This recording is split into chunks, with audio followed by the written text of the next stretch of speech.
Oh, dear me. Hi, everyone. How's everyone getting on? I think we're good. You good? You're right, Stan? I am here. The ads are finished. Fantastic. And everybody, as you can tell, we are suffering. We are. We're suffering from a cold and hay fever and the heat. And brokenness. Yeah. One of us is ill, And the other one is stoned. It's a good combination. one of us is injured, hence why I'm stoned. Yeah. It's a legal high. It's fine. It's only cold. He's high on painkillers because he broke his toe like a fool. I didn't quite break it. I fractured it in 2 places on the same bone. Does that mean your toe technically? How does it? What? That was what? How does a bone fracture into 2 places? Did you? You said you fell over? So I fell over. Okay. So hello everybody, welcome in. This is the Workshop Wednesday. Yes. Or Wednesday Paint Club, whatever we call it. I'm Bulamatari. No, I'm your Bulamatari. I'm in the corner tonight. I am on painkillers. I'm on quite strong painkillers. I'm on not so strong painkillers. I'm on a Lemsip because I've had a cold all week. Yeah. I fractured my foot, specifically my big toe. Yes. Twice. So that was fun. Yeah. Twice, same bone. Basically just fractured either end of it, which is super fun. Yeah. I'm going to be painting the NeuroLicror as I was doing last time. What are you up to? And I will be painting more crewmen for the Centaur RSV. Oh, nice. I can see you've got an undercoat on that. Yeah, well, I'm just sort of doing the crew one by one, so I pretty much finished this guy during the course of the week. Nice. As well as his missing arm, but again, I want to where it's grey at the end of the lascom when the camera wants to not be shit. Yeah. Will be metallic, but I want to save the metallics until last, so I'll go through and blitz all of them. Oh. Well, I'm. Yeah. Go on. And your what's your project for today? The NeuroLicror. I need to get this thing to the null oil phase stage, I think. And the last thing I did last time was I changed my mind on these tentacles, and I am quite happy with the colour I've gone with. So, yes. Nice. It was a good decision. So, story time. Yes. How did Cornish break his foot foot bone in 2 separate places? Yeah. Long story short is why is my music player being an ass? Come on. I apparently decided it was a fantastic idea to trip over my own feet. As one does. And I wish I was kidding. I tripped over my own feet, my right leg my right foot as I was bringing it forward to take a step, either hit something or hit my left leg. I'm still not entirely sure which. Which caused me to fall forward. And in that moment where you stumble and you bring one foot like forward quickly. Yeah. I did that, hit a box and a coffee table at the same time, or in rapid succession, rather. Oh dear. Fell forward, because it turns out that in bringing my right foot forward to stop myself from falling all the way to the floor, my big toe was curled underneath my foot. Oh dear. So you know how so imagine if your feet are like this. Yeah. My big toe ended up doing like that effectively. Oh dear. Underneath. So all of my body weight, which is not exactly light, ended up literally just on the most exterior bone of my big toe. So you gave yourself a ballet injury. is what you're saying. Yeah, basically. While being as graceful as a drunk swan. Yeah, drunk swan. It can be the new film, the new ballet film. Yeah, Drunken an overweight swan. drunk swan. Oh man. So I fell on the floor and I was like, this hurts. Yeah. And not literally within like an hour of that happening, like my foot was turning a nice shade of like purple or red rather. Yeah, like, your body was like, yeah, we should probably get someone to take a look at this, please. Yeah. So I thought it's probably just bruised, like they had a cut like just above like the knuckle joint of the toe. That makes sense. And I was like, I'll give it 48 hours. Well, I'll give it 24 hours, see how I feel. If it's okay-ish, I'll leave it. If not, give it another 24. If it gets better, great. If it doesn't, it doesn't. Which led us to this morning. Yeah. I woke up and I was like, yeah, this ain't right. This ain't going away. Yeah. So I got a taxi to my local urgent treatment center.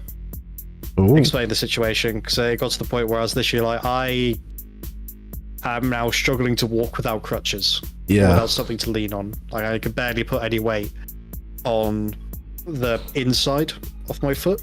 Yeah. So really, I'm sort of, whenever I was standing on my right foot, like when I'm walking, I was sort of standing on the side of my foot with my little toe.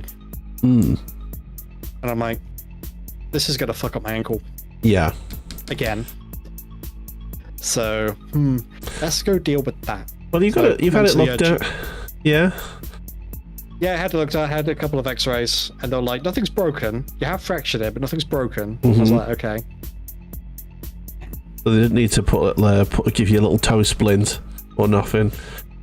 No, but they've given me like a medical shoe to wear on my right foot. Because the problem is that I can't. The slipper of shame. Yeah, so obviously when you step off, your foot does that, doesn't it? Beautiful. I fixed it. Sorry. I love cleaning the pots properly. But yeah, go on. So obviously when you're walking, your foot lifts up and bends at the toe. Yeah, you don't want that.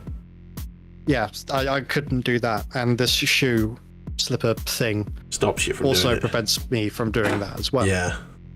But they said to walk with crutches for 4 to 6 weeks. You take pain relief as and when you need it, but if you do take it, wait more than 4 hours. Yeah. The usual. Take it as directed. Yeah, basically. So I've been on high strength opiates for like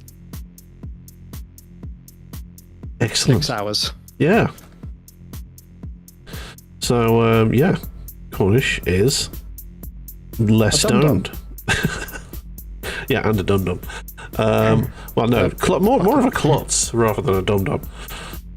I mean, it takes a special kind of fucking idiot to miss the floor with his foot, hit his own leg, and then with that same foot that missed the floor, every single one of us, a coffee table, and then somehow bear all of my body weight on it. And yeah, luckily, nothing dislocated and nothing broken. Yeah, every single one of us has done it. So, there's no shame in it. It's all good.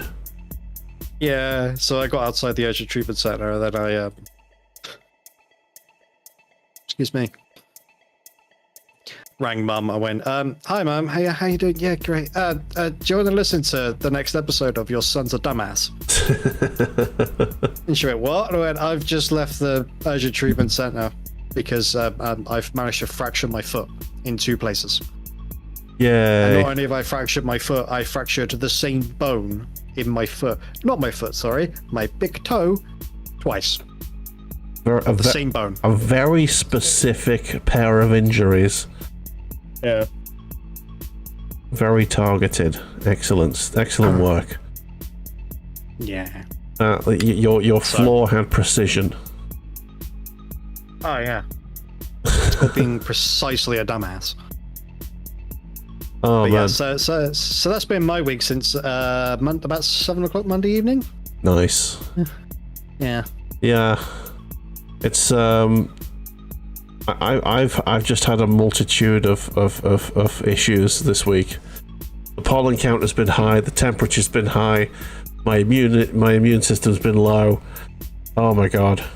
I caught a cold during the during D&D on Saturday night, and yeah, on Sunday, like during the Battletech stream, I mistook the cold for like just really bad hay fever, and it became increasingly clear throughout the 6-hour stream. Oh no, this is not hay fever. Yeah, and I came off that stream and yeah, bad things happened. Just yeah. So I've been full of cold, I've been leaking everywhere, I've been sweating everywhere because it's been so bloody warm. I haven't really been able to eat that much. I have just, oh my god. Basically, it ruined the bank holiday weekend, which I was planning on spending entirely drunk. So I have to do that another weekend, sadly. But yeah. The pollen count has been quite high the last couple of days, and yeah. So, and you've also, suffered, I've suffered, we've all suffered this Yeah. bank holiday, apparently. Because I couldn't, because my nose was completely blocked for the last 2 nights. I've had about 4 hours sleep a night, and for me that's really bad. So I'm on fumes right now. I'm running on nothing. But we persist in the name of Warhammer 40k. We persist in our journey for content. Is what we're doing. The God Emperor will give us strength to carry on.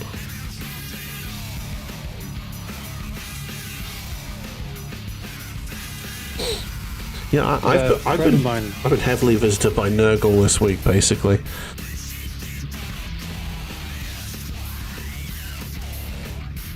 Horrific. Yeah, that sucks. What you say? You were saying a friend of yours? Go on. Yeah, so speaking about the God Emperor, a friend of mine turned around to me and said, "You like your Imperial armies, don't you?" And I went, "Yeah, like, because I've got, if you can count it that, I've got my Space Marines, which I've been doing up until recently. Yeah. Got my Imperial Guard, which I'm doing currently because new shiny things. Yeah. And I was planning another Imperial army, which was going to be Imperial Agents. Oh, okay. Yeah, the Imperial Agents is a cool one. Yeah, but comprised entirely of Adeptus Arbites. Right.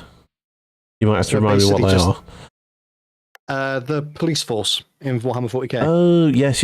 There's a character, one of the DLCs on Dark Tides and Arbite. Yeah, Yes. exactly that. So yeah, literally just basically the police. Even the list that I've got made up for them is called Modo Polizei. Eins, zwei, werde dir. That one. Yeah, I've. And this friend said, "You like your Imperial armies, don't you?" And to be honest, there's nothing of interest for Chaos for me. Like the only one I might be tempted to do is Khorne, but I paint enough red with my guard. I don't really want to paint anymore. Yeah, I quite like the color scheme that Snooglyphin's gone for his army. That the purple is good. The pink, sorry, is quite nice. That's a Slaneshi. No, that's Slaneshi. You're thinking of Badger, who's gone with the blue army. The 30k colours. Yeah, the white and the Legion colours, basically. Yeah. But yeah, I think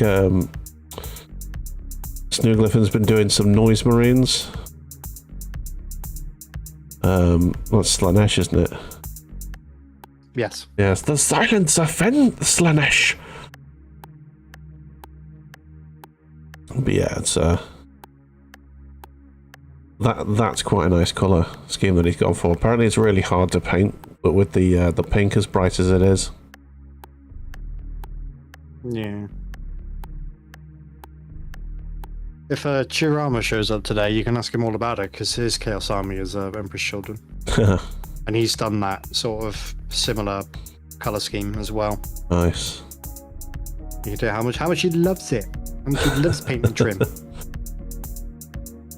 Well, I've decided to put teeth because the spiky bits on the tentacles, and I've gone with teeth on the main tentacles. Ooh, there we go. They don't look great at the moment because I haven't tidied them up, but I don't know. It might be good. I might paint over them. I might change my mind later on down the line. Remember, kids, every model has an ugly face. You should work through it. My model has a very large ugly face that sometimes lasts till the end. Yeah, sometimes. This is obviously at that point you finish and everything's come together. So yeah, it then immediately sort of comes out of its ugly phase. Sometimes it doesn't. Sometimes it just remains in its ugly phase until the end of time. Yeah. I have a few models like that, sadly.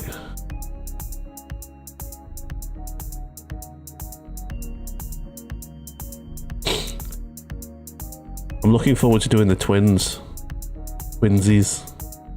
Oh, the twin lens for the Tau. Yeah, I'm not sure what I'm going to do as the secondary colour.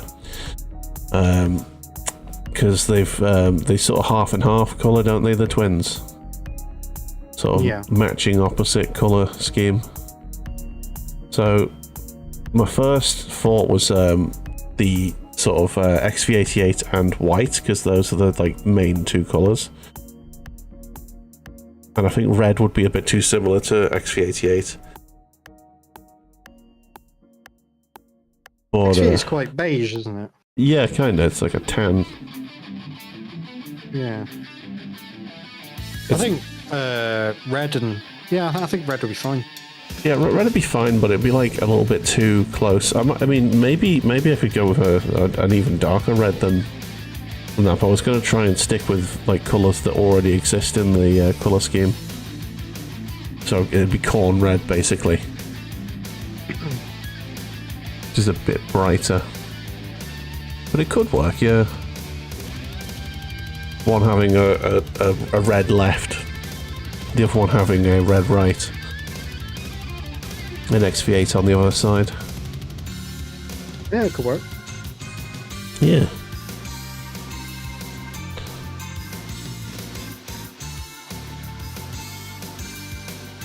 Yes, also, because I haven't got around to it yet, I'm glad you fixed Dead Space 2 Sunday Night Gaming. My concentration is all over the place, I apologise. Oh, it's Sunday Night Gaming, and have I not done the shared chat? The shared chat wasn't all at the time. Okay, cool. It is on now, but it wasn't at the time. Yeah, so I think Sunday posted as soon as I went live, pretty much. Cool. You still went live at the time. Hi Sunday, how you doing?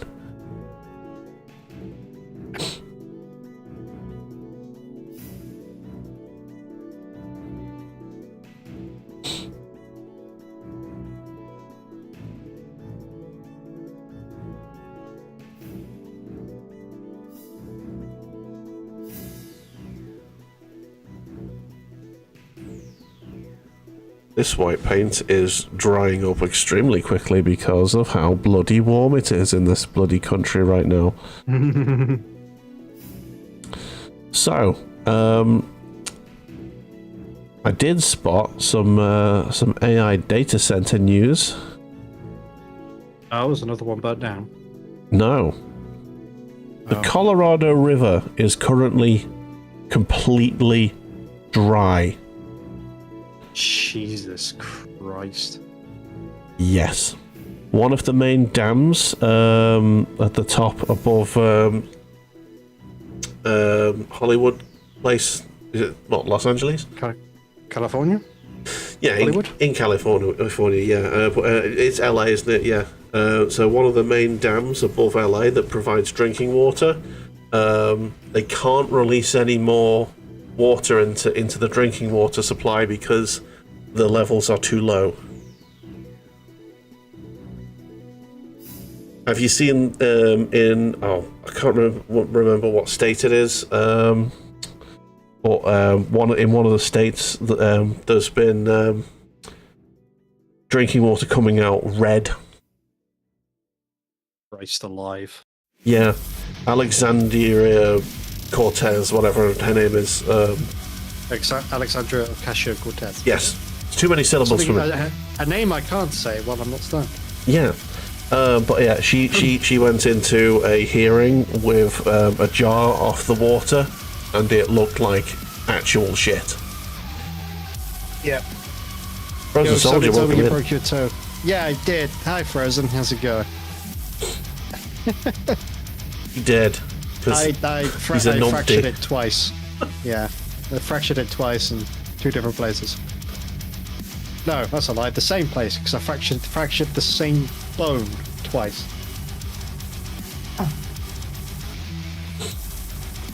Okay. No, you know, it's always when I put the bone color on that like it starts to look like, you know, an almost sort of coming together piece. You know.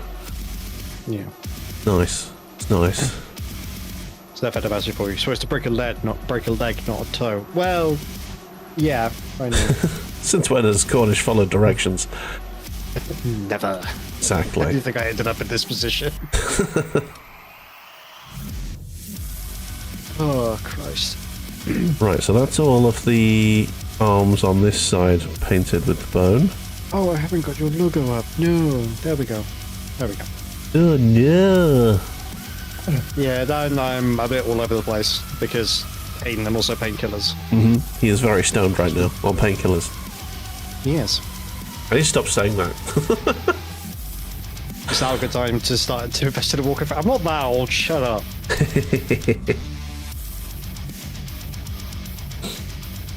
It looks like our show's... My mum told me this was payback, me fracturing my toe, because apparently I fractured, funny enough, the same toe that I fractured by dropping a wooden block on it from a high chair when I was a kid.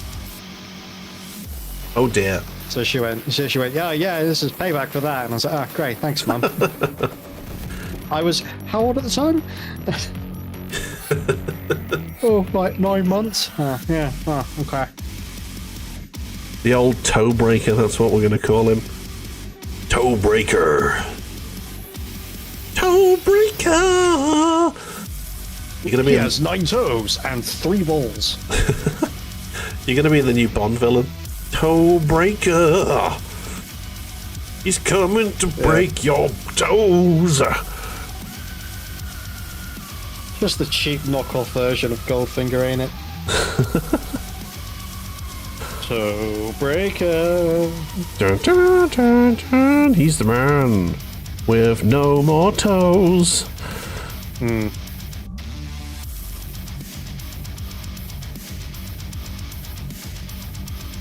Cornish toe breaker night. Yeah. I mean, it could be worse. Hey, there's your new username. How often can you change your Twitch name? Every 90 days?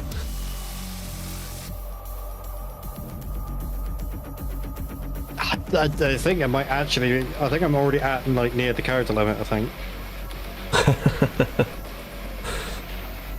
That's just with the Cornish Knight. Fair enough.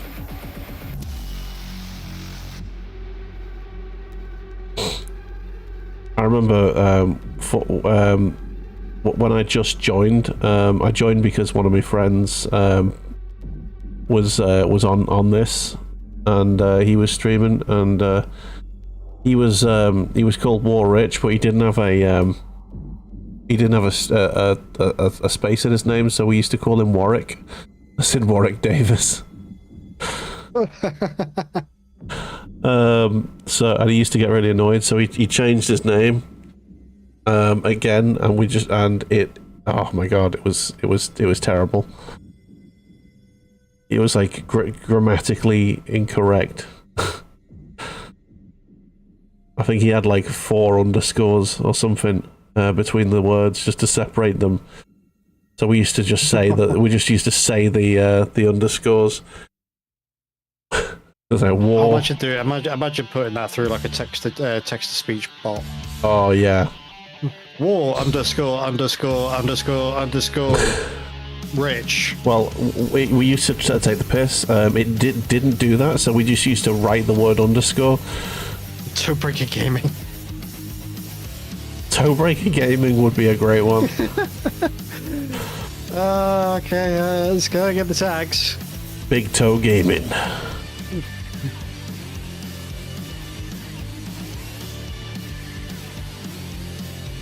There we go. Done. Well, you changed your... Yeah, you haven't changed your Twitch name, have you? No. I've got a points redemption, which is get your name in the tags. Oh, right. And Sunday Night has redeemed it, and obviously you get a text box saying what do you want in there. There you go. Some people have spoonerized versions of their own name sometimes.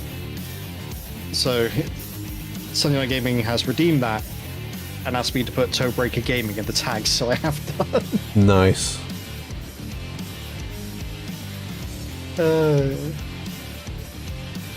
This is where Toebreaker Gaming comes in to say, "Well, why are you mentioning me?" Scottish question. Yes, Frozen Soldier. I might have an answer.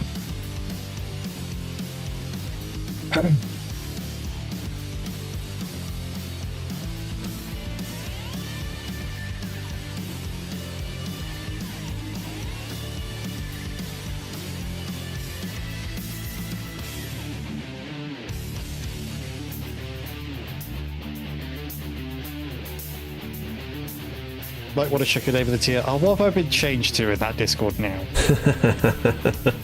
The Broken Toe. No, I've just been renamed to Toebreaker. Toebreaker. I just had a look. Nice. Oh dear. Sorry, I just noticed the check your name in the TLS Discord.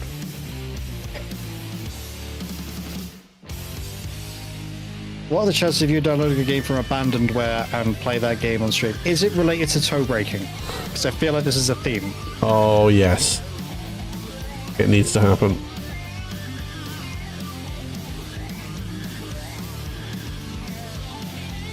While you answer that question, I'm going to hobble over to the bathroom and have a piss. So I shall be right back. You do that.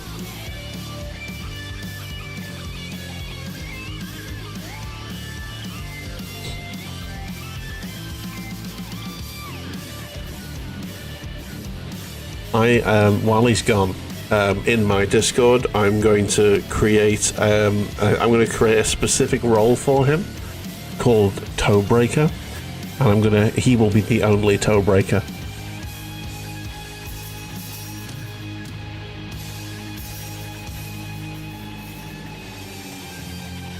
I'll do that after the stream, and it will amuse me. It will amuse me greatly.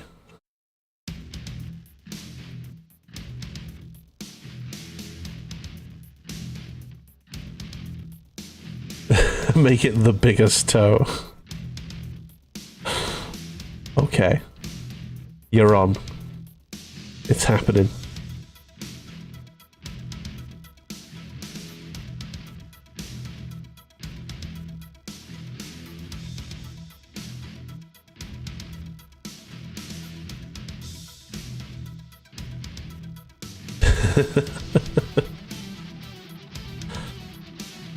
I will do it once I've oh,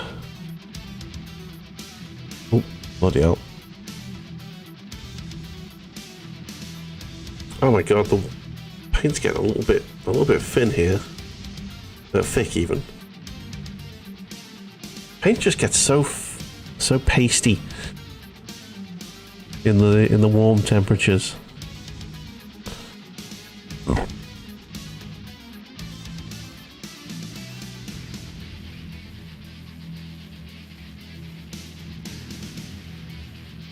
A lot of ease. That is a lot of ease. Are you taking the mackerel out of my Scouse heritage?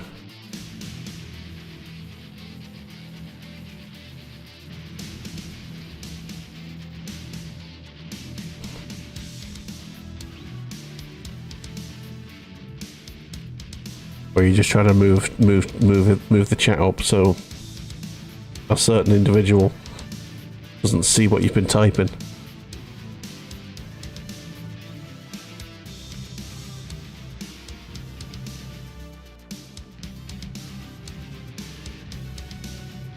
Don't worry about it. Okay. I never worry.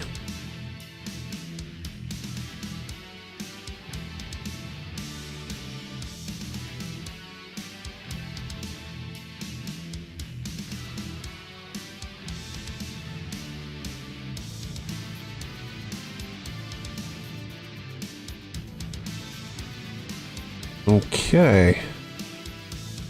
Nearly done the hoof. Yeah, it's good enough. Flippin' heck. Paint's coming off in chunks. I'm gonna have to use smaller. I am back. Welcome back. How was the hobble? It was hobbling. Yes.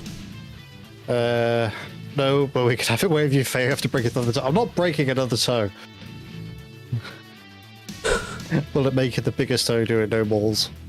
Don't hide the evidence. You didn't hide the evidence. Oh, okay.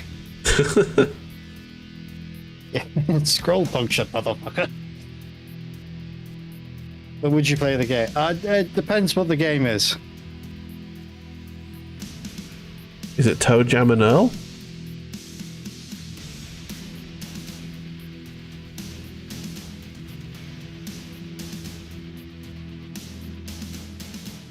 Toe Jam and Earl will be a good one.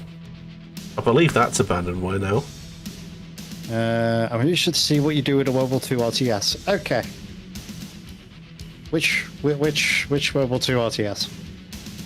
Because there are many. There are. Called Ruse A. Oh, I've heard of that. I have Ruse. Yeah, I've got Ruse. I don't think I have that, but I've heard of it. Play it on stream, my dude. Love that game. So I have it. So on Fridays where we play games. Oh, excuse me. I'm gonna finish up King Arthur: A Knight's Tale, or King Arthur: Knight's Tale. Then we're gonna go back to the Long Dark. Oh, excuse me. Because they've just finally released the last chapter of that game. And then I mean, after that, I don't know. I was thinking about Menace, but I'm kind of having quite a lot of fun playing that off stream. Yeah. And I have a rule of whatever games I play off stream, I don't stream, and vice versa. So I don't play BattleTech in my free time, for example, because I played so much of it on stream. It's I just don't do it, but they're re-releasing Ruse, apparently.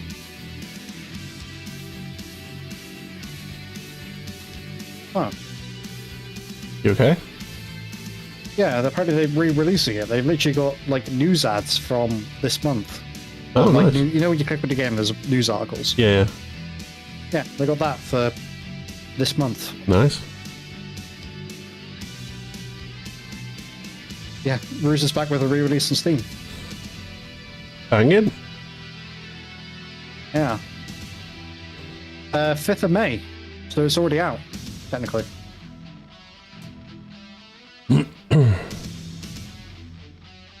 Boom. That's Frozen Soldiers evenings sorted. Yeah. While we developed and launched Ruse in 2010, the game didn't officially belong to us, being the developers. Alright. Sidelined due to distribution constraints, we could do nothing in the subsequent years to help players who contacted us for assistance or tried to obtain the game. Recently, we received the opportunity to return Ruse to our catalogue, and this allowed us to re-release this pillar of the RTS genre with some added extras. That sounds excellent. Yeah, players who previously purchased Ruse on Steam before it was delisted will keep access to the full title, including all technical updates and all DLCs at no additional cost. So, so you get the re-released version for free. That is excellent. Yeah. We also proud to confirm that Ruse will be fully compatible with Steam Deck. Way. Yeah. Bearing in mind, their last patch was in the 12th of October 2010. Well, yeah, because they lost control of the game. Hmm.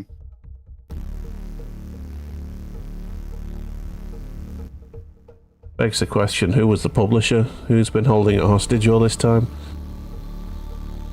I don't know, because it will say different, huh? I think UbiLeak. So Ubisoft? Possibly.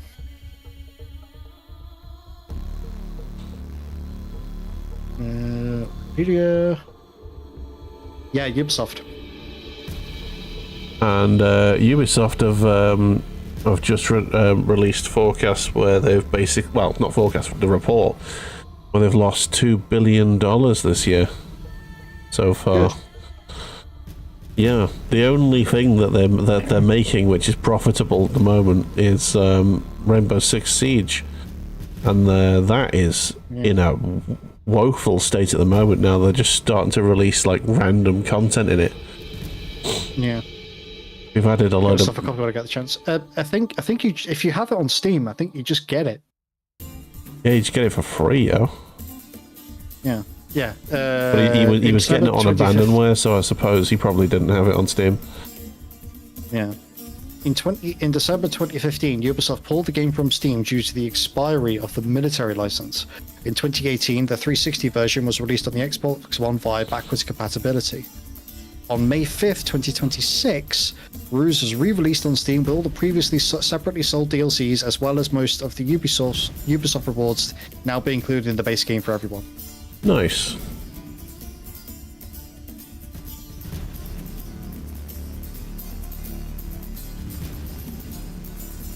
Yeah, I got it for a bad way. I got it on 360, but there was a unit cap. I think I got it on 360, but I don't think I actually ever got around to playing it, truth be told. Yeah, I've seen copies of it on in the second-hand store. But if it's an RTS, I can't imagine playing one of those on anything other than a PC. Hey man, I ragged on the mid-league tables for Tom Clancy's End War. You know, the RTS with voice activation. The terrible voice activation that never worked. Yes. Yeah, I have that game, and I was mid-rank on the league tables worldwide. Oh, you played that online? Ugh, grim. Yeah, I know. No thanks. It was great because most other people were shit. Yeah, the other thing as well is that everyone kind of went, oh, I'm going to put my tanks over here, I'm going to put my APCs over here, I'm going to put my infantry here, and my helicopters over here. Whereas I went, cool, here is a group of units, and it was one unit of tank, one squad of tanks, one squad of APCs, one squad of engineers, and one squad of helicopters. So whatever you met, you could just deal with. Yeah. And people didn't realise this. Just here is a splat of units. Basically. Yeah.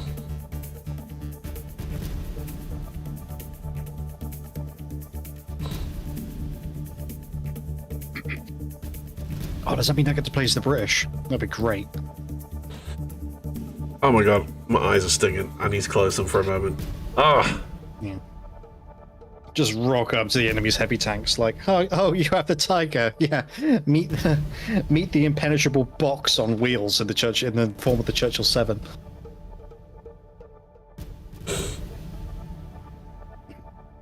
This is where it's not balanced realistically. Oh no, no. Like, it's really funny. Like, in the brief periods of time where I play War Thunder, the US, British, French, German, USSR, Japanese, and Italian. Oh, cool. The Italians are going to run away every time someone looks at them funny.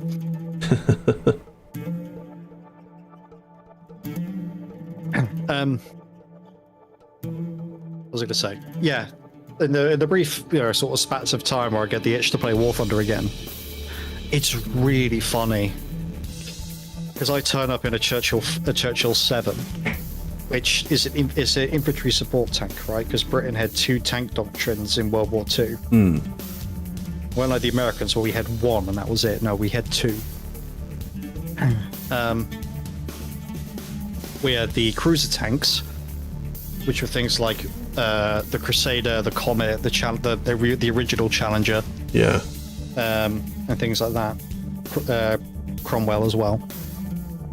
And then we had our infantry support tanks, and these were bigger, heavier, and had it was sort of more geared to basically pushing alongside infantry on foot, not motorized infantry on foot. Yeah.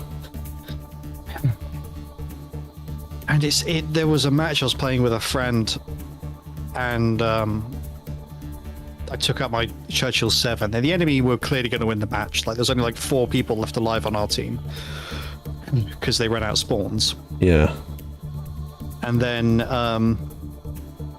they were just camping our spawn. They just kept shooting us every time one of us spawned. And I'm just sat there in the Churchill 7, angled in a particular way that they can't kill me. And I'm talking, this is a match that had tigers and panthers and shit in it as well. And it's just like, yeah, I'm just gonna sit here and plink away. I'm gonna repair my gun every so often, every time you break it, and then I'm gonna shoot you. And oh look, I've killed a panther. Fuck you guys. And my friend was watching this because there's actually a timeout on the match. I think I can't remember if the match timed out or they won on points. I'm not 100% sure. Yeah.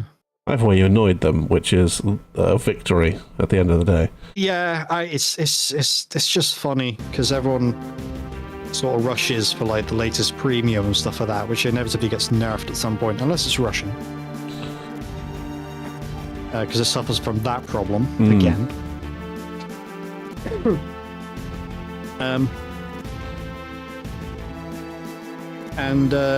Yeah, and they just rock up at the Churchill 7 and they're like, "Sup guys, how's it going? Oh, you can't pen me?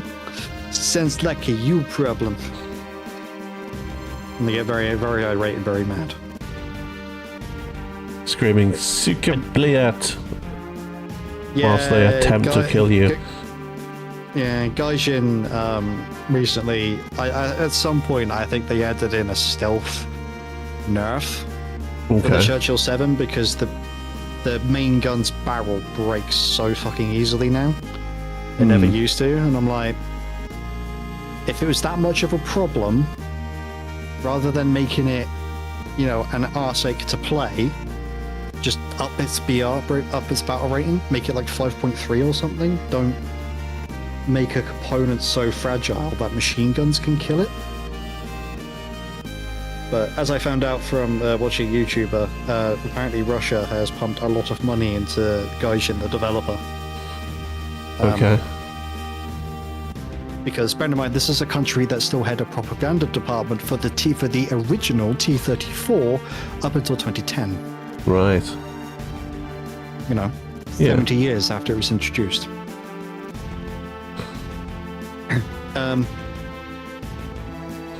That they pump lots of money and say, hey, don't make the T-34 ass, because it was, make it like ungodly.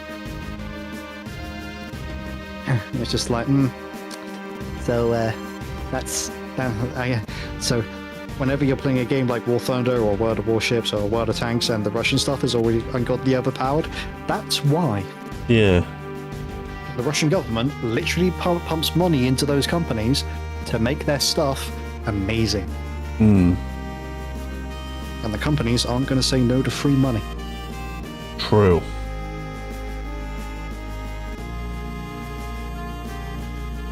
So, yes. So if you ever wonder why the T-34 performs like like a super Omega star, whereas the Virgin Sherman coughs every time, dies every time a T-34 looks at it. That's why. Yeah. It's atrocious. It's absolutely atrocious. It's funny because the fact they have to do it just sort of highlights the point that it's a shit tank. So, yeah. I'm sorry, I got sidetracked from my hatred of the T-34. My bad. Okay. I have no strong feelings towards it, personally. I am, to my friends, either referred to as a Teaboo or a Tankaboo. Okay. Which is basically, like, I love World War II history, and a lot of people go, "Ooh, you like World War II history? Ooh, it's a bit of a red flag." And I go, yeah, but I'm one of the people who likes, like, the American and the British stuff. Okay. Like, not the German stuff. Because, unlike the, I had a train of thought. Never mind. It derailed. I blame the drugs. Indeed. And by that, Twitch, I mean medication that I've been prescribed to by a licensed professional because I've injured myself. And the crack. That's just recreational. Exactly. Right. That's all of the Ushabti bone done on there. Starting to look a little bit more complete. Lovely stuff. Nice. Need to close my eyes for a moment. I'm just gonna. Oh my god. As you hay fever. Yeah, it's bad. Got really itchy eyes, and I've been rubbing them all day, and they are struggling. I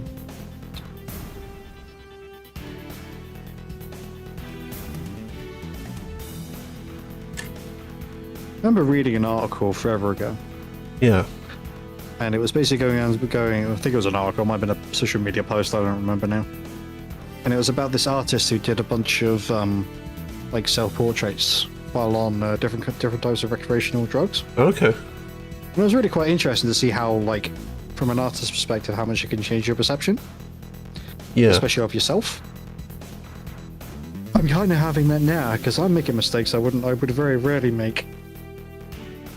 Painting this, because I've got opioids in my system. Because I've injured myself. Yes.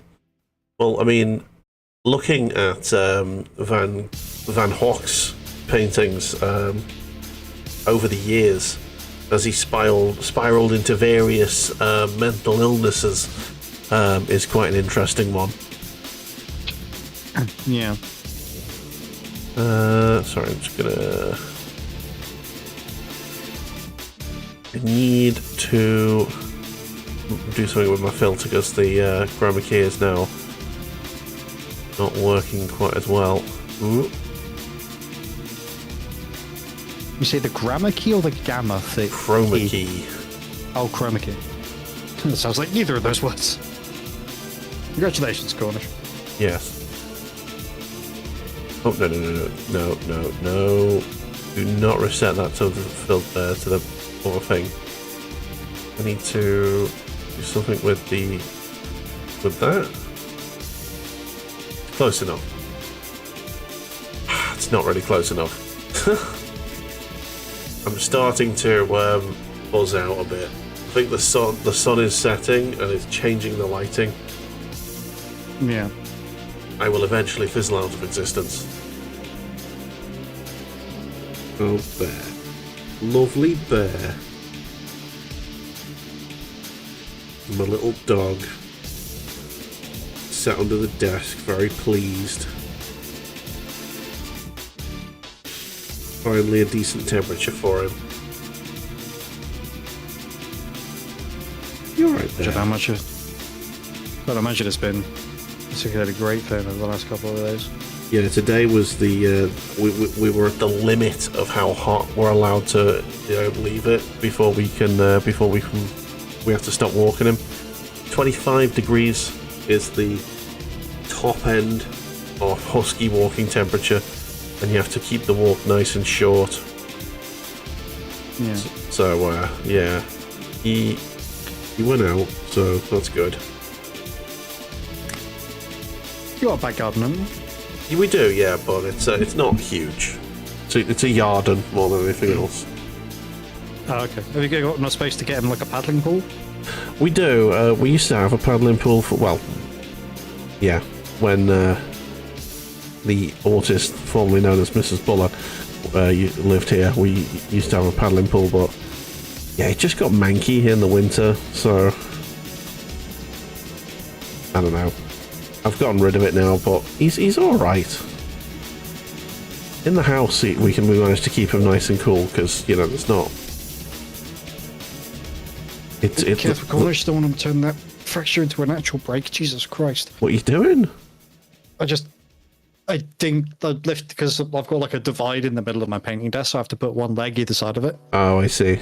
And as I was taking my legs out from underneath there, I kind of dinked the side of the desk. Thankfully, I didn't hit my bad toe, but it was just like, oh, let's be careful. Yes. I'm going to clean my second pot of the day. Let's get this lid off.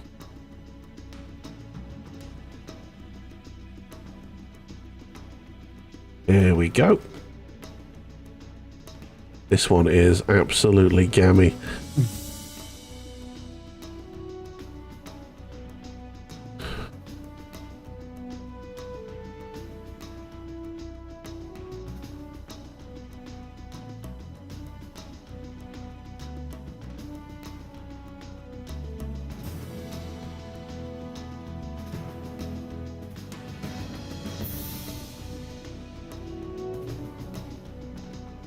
Bloody hell.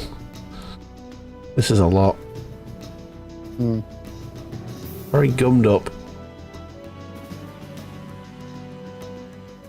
I was thinking about like getting halfway through.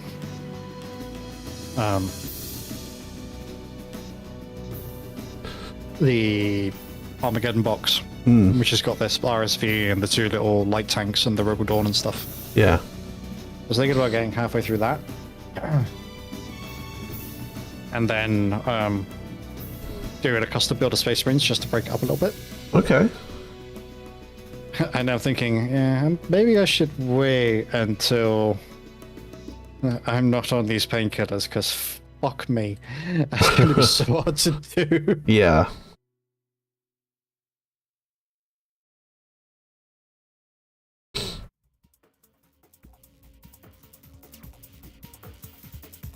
Oh my god, this is rank. Ah, can't. Ah, I've not blinked in like a minute and it stings. Ah. Oh my god.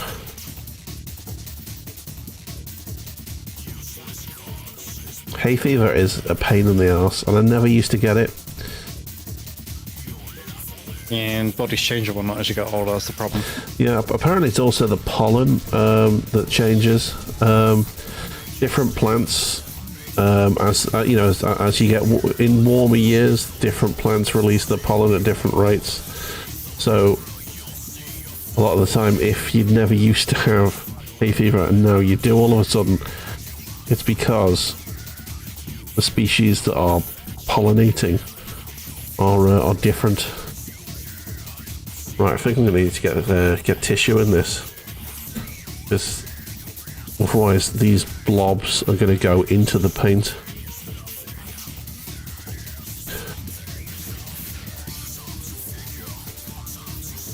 This is why I'm thinking about slowly making the transition to dropper bottles. Because I get the feeling with the rebrand with 11th at some point next month. Yeah.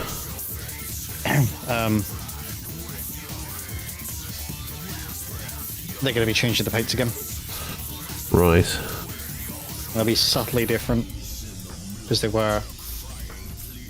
Like I said, every couple of editions they change the paints, and I don't think they've changed them in the last 2 editions. Well, I've still got some 4th edition paints. Do you want me to go and get them? I've got one or two kicking about somewhere. I've got black ink and I think chestnut ink somewhere. Yeah, I've got ultramarine blue.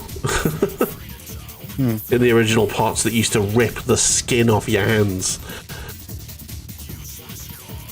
Those were. I genuinely don't see what's wrong with these paint pots. That's the ones. They were great. They were great.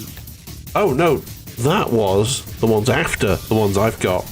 The ones I've got, you had to twist off. Oh god! And do you know do you see the Citadel whatever it's called, the Citadel Paints logo on the side that's embossed in very sharp plastic? Yes. That used to dig into your fingers as you were trying to rip it open like that. Oh, it was bad. Right. I've got paint all over my hands from cleaning the pot. I didn't even need this paint. I just saw the lid was skew. It's still not perfect, but it's better. Oh, bloody hell. Right, what colours do I need now? Doesn't look like the neurophage has got eyes. Not the neurophage, the NeuroLicror. Yeah. It doesn't look like he's got eyes at all. Okay, bear. NeuroLicror. Oh, Cornish can is blocking the dog. Hey, dog. You okay? I don't think it does. Looking at the one on the Warhammer website. Yeah, it's an eyeless being. It's like Alien. Yeah, sees via telepathy. Yes. Oh, do you see that there's only going to be a new Aliens Fireteam Elite game? I think I heard something about that. Yeah, I never saw. Yeah. I never saw anything about it. Wasn't the Fireteam Elite game the first one? The one that I can't remember. Was it Randy Pitchford that did it? And he absolutely oversold it to death, and it was absolutely shit. Or was it Colonial Marines? That's the one. That was Colonial Marines. Yes. So Fireteam Elite's a different game. Colonial Marines was awful. Alien vs Predator was pretty good. The one on the 360. Because it had 3 campaigns. One as the Predator, one as the Alien, one as the Marine. Nice. I loved it. It was a great game. I shat people up playing as the Alien in multiplayer. So there was one match, right? Yeah. And on this one jungle map, because there's always a jungle map, Yeah. there was like this big stone wall, kind of like Machu Picchu. Machu Picchu, yes. Yeah. And but the thing is, it wasn't stepped like a Mayan pyramid. It was just a flat surface. Yeah. And in this particular game mode, you had one alien and I think it was 8 Marines. I think it was, or 6 Marines. Yeah. And the goal of the game was the Marines had to survive. Mm-hmm. As long as one Marine survived, they won the game after 30 minutes. Yeah. Or the alien would win, or the alien team would win, if the alien could kill all the Marines. Yeah. Because that would happen, and then you would... then the Marine player would die and then come back as an alien. Yeah. And we had a game, and I think it went on for about 20 minutes. And all of the Marine players basically stood with their backs to the wall, because the only place the alien could turn up was directly in front of us, where we had 6 Marines with pulse rifles staring in one of 2 directions it could come, or above. And of course, because you've got motion sensors, as soon as the alien moves, you get the ping, right? Yeah, yeah. So this one alien player for 20 minutes showed up about 4 times. Didn't care. You got and if you died as the alien, you respawned as an alien. And for 20 minutes, he basically did fuck all. I get it, he couldn't get to us. Whereas what I did, because I think he quit, and I randomly got assigned to be the alien. Yeah. So I went, cool. I know where they are. I think I know how to get to them. So I would I think for 3 attempts, I I came at them from above, so they were all looking up. But then I managed to sneak around and grab a Marine. Like, I actually managed to get the finish off before the other players could do anything. Like, to stop me from executing the Marine. So he came back as an alien. So then we had 2 aliens. And then the other players were like, oh, he actually got one of us. Oh, fuck, there's 2 of them now. I think it was like 5 minutes towards the end of the match. And I was constantly, like, I was either, doing fade-outs. Yeah. So I would... Knowing that their motion sensors, knowing they're looking my direction and the motion sensors were coming, I would sprint at them and then jink into cover just before I died. And then I would fuck off again. I'd disappear, regain health, come out from a different angle, but it was I always tried to come from a different angle each time after that. You had them guessing. The other alien, the other alien player was okay, but it got to the point where I think the Marine players got a bit fed up. So they all started just running. Like around. I was like, alright, cool. So execute that Marine, execute that Marine, execute that Marine, and all of a sudden there's 5 aliens and like 2 Marines. And it's just like, oh no. Yeah. Very, very quickly the tables turned. Yeah. And unfortunately, I think the last Marine alive, bearing in mind there's like 7 aliens now. He was a god tier player, like genuinely, like I think because I think either I don't know whether it was just like gamer idiot brain kicked in, why they all left the one spot where you couldn't execute them, like stealthily, or they were just getting so either they were bored or they were getting annoyed or they were just like, I may as well run and gun for a bit because it's been sat around for like 25 minutes has been boring. And this last Marine player ended up in the quote unquote alien hive of the area. And like genuinely, like he was able to go right, just pick us off one by one, and we were getting closer to him each time in the middle of this hive. Like he was on the fucking ball. It was incredible. Like he had a really good fight, but if it got to the point where I think like all of us, without voice comms, mind, all came at him at once, and he can only fire in one direction at a time. So eventually somebody got him, which kind of sucks, but you know. It was a valiant last stand, though. It was a very valiant last stand. Like props down, and then his level came up, and he was like prestige level 10, or whatever the equivalent was. It's like, oh, okay. This makes sense. Fair enough. Damn. I think the only game I used to play like that was Years of War. Was it 3 that added the Horde mode? 2 had Horde mode. Oh, was it? Okay, yeah. But yeah, Gears of War. The one that like, oh, this is now round 1, round 2, round 3 kind of thing. Yes, I think it was 3 that added the mode where you could, where there was a team of locusts who basically had a certain amount of points, and you had to choose monsters, and the more kills you got, the harder the monsters you could choose. And the other team had to set up defenses and stuff. I used to like that mode. That was good. Yeah, Beast mode, I think it was called. Yeah, I think that was 3. 2 had the, there are X-Men, there are X amount of enemies. Kill the wall when they got harder and harder as time went on. Gears of War was so good. I miss that game. It was. A friend of mine was livid that. It's obviously it's where the games would track your achievement progress. Yeah. And I think she got up to like 75,000 out of like the 100,000 for Series 2.0. And then the game reset her progress. There was an update and a reset of progress. And she went, I'm done. That's like the only reason why I've been playing this. She was not a happy bunny. Yeah, I can't have reset and progression. That's why I don't like the a lot of these live service games. The extraction shooter types, and they just reset all the progression and stuff. And I understand why they do it, because they need to let new players in at some point. And if you don't reset progress, the new players will never be able to compete with anyone. Yeah, I think it's also a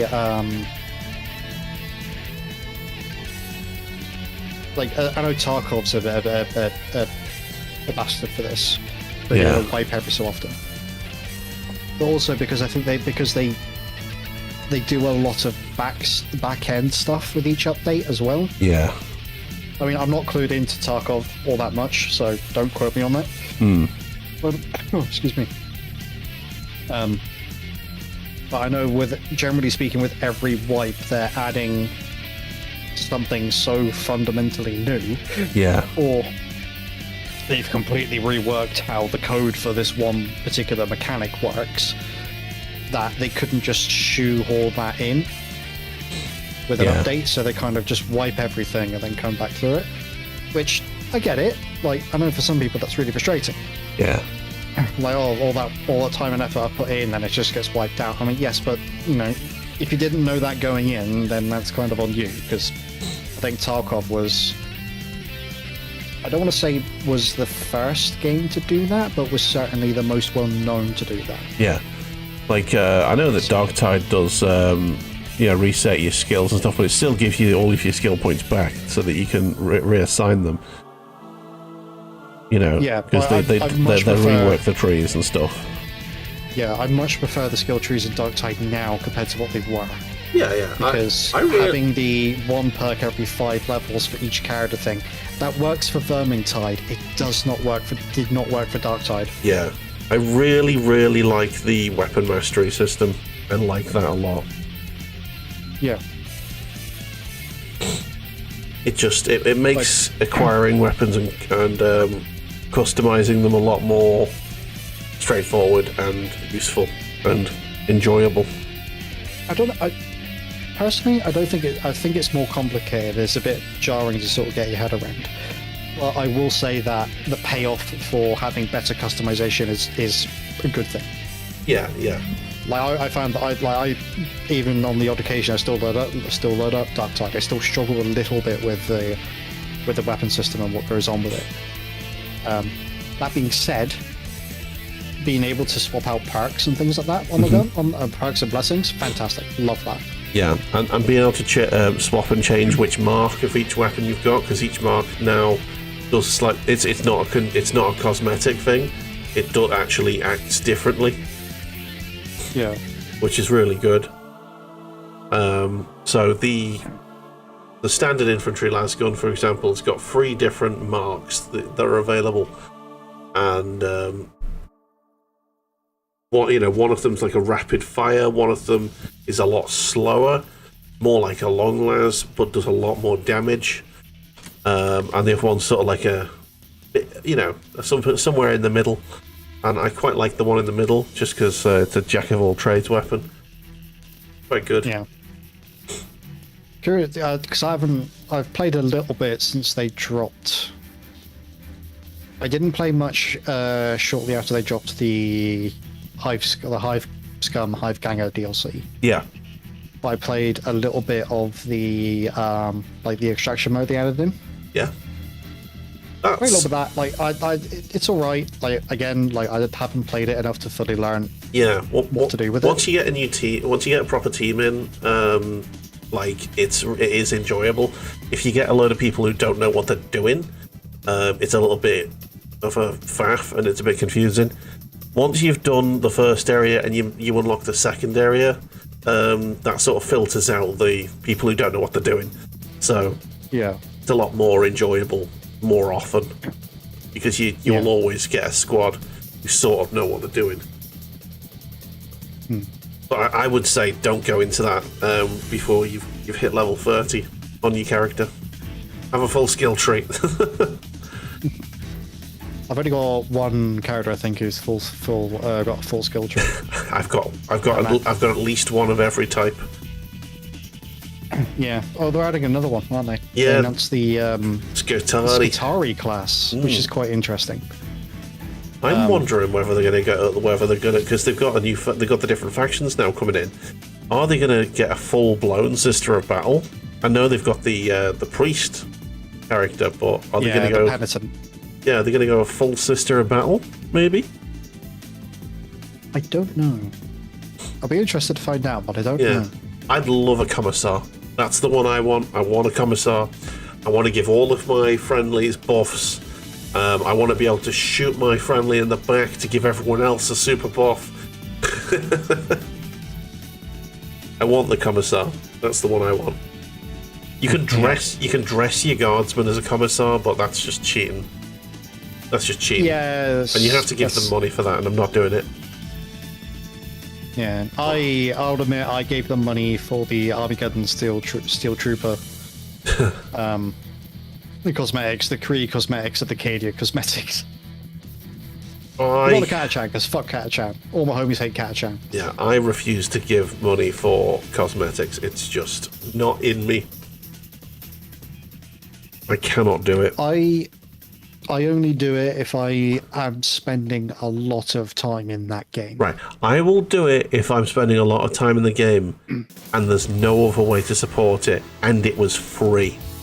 If I paid for the game, that's it. I will buy your DLC if it's worth it. But other than that... Oh, no, shit, I wasn't going to use Null Oil, was I? Well, I'm doing it now. Balls. Do Null and then do something like thin that layer of Null down just so you get it into the recesses. Yeah. And then when it's dry, go back over with the wash you want it to do. So then it will make the top of it, hopefully, make the top of it pop a little more against the slightly darkened recesses. Yeah. Right, let's get this Null all over this model. Okay, I think the paint on this model is dry enough now that I can go over it with a speed marker. It is not the one. It is there.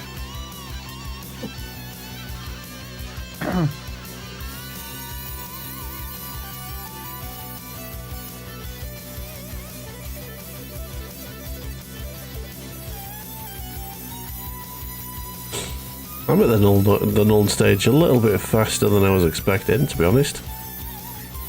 Well, you done the bulk of the work last week, didn't you? Yeah. We hope it's the other way around when I'm shaking it to get it moving.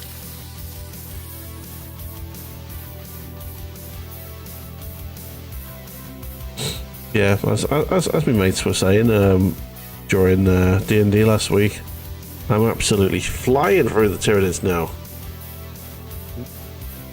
Oh, you've got your sort of methodology and whatnot down, haven't you? Yeah.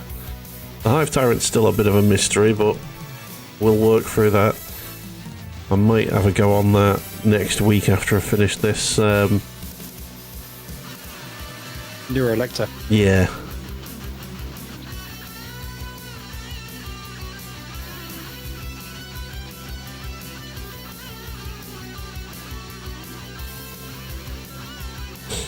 I still need... the main thing is I need to figure out how the gun's going to be painted. And the piping to the gun.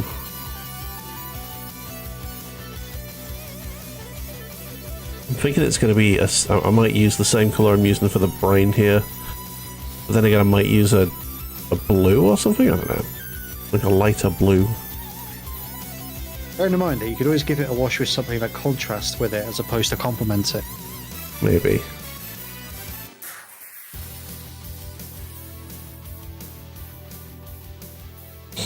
Yeah, my first plan for the these guys was that there's a metallic blue color. I was planning on making all of the claws and stuff, the stabby implements, that color. But then I thought, nah, keep it au natural, make it look real. Yeah. And I'm very glad I made that decision.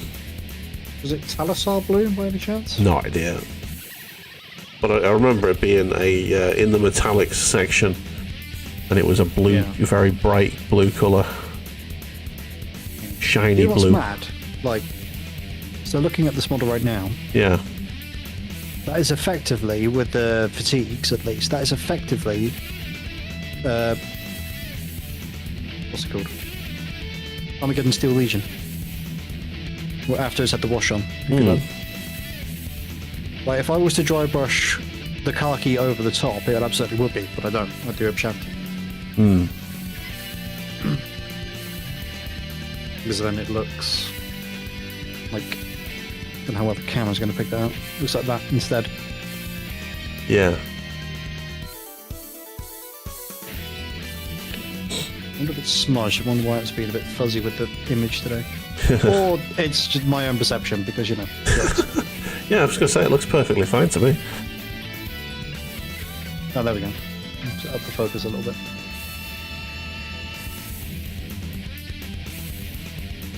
Yeah, he's not looking too bad, is he? He's alright. He's good. Right, okay. Okay, there we go. Yeah, I was actually grew this guy's armor. I have been looking at the tank box on the evil bay. Well, the Armageddon Legion box. Yeah, the one that's got the basic. It's got the new tanks and stuff in it. Yeah. Yeah. I've been looking at it and I may break, but only after payday.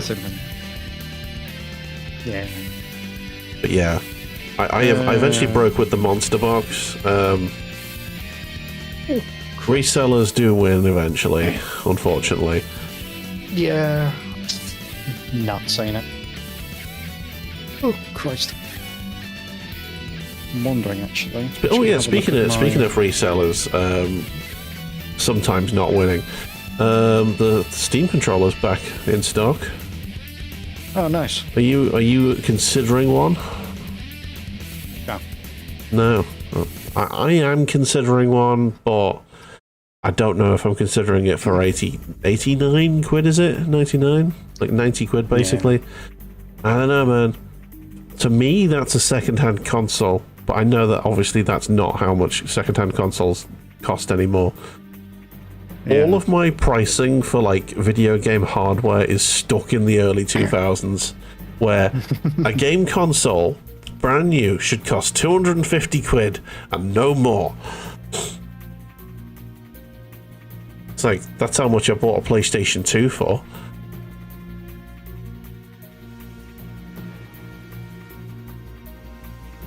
That was back in the day when it was the tits. I'm pretty sure that 250 quid is like the cost that like most consoles I've bought have like never gone over. Got me Xbox 360 for about 250. It's the Elite one, which is lovely. A very nice piece of kit, that. Smooth, yeah. Very silent it runs.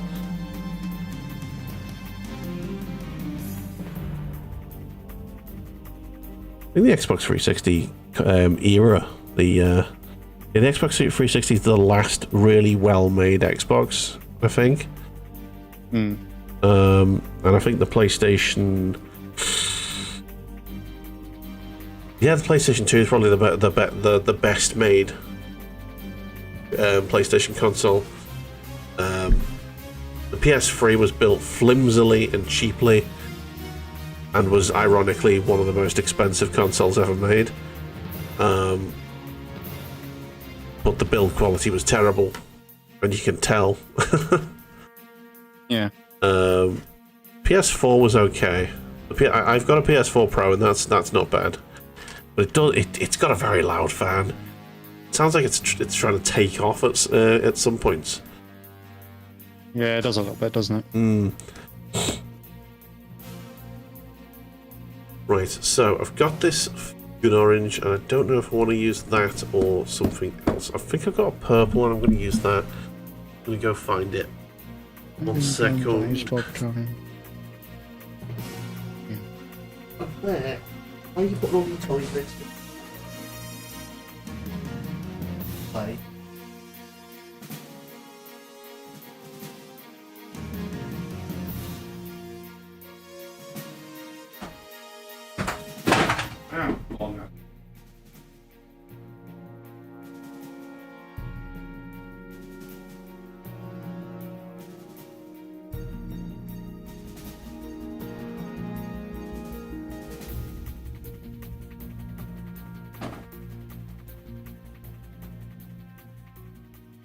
Yeah, okay. My music player's being a bit of a bastard.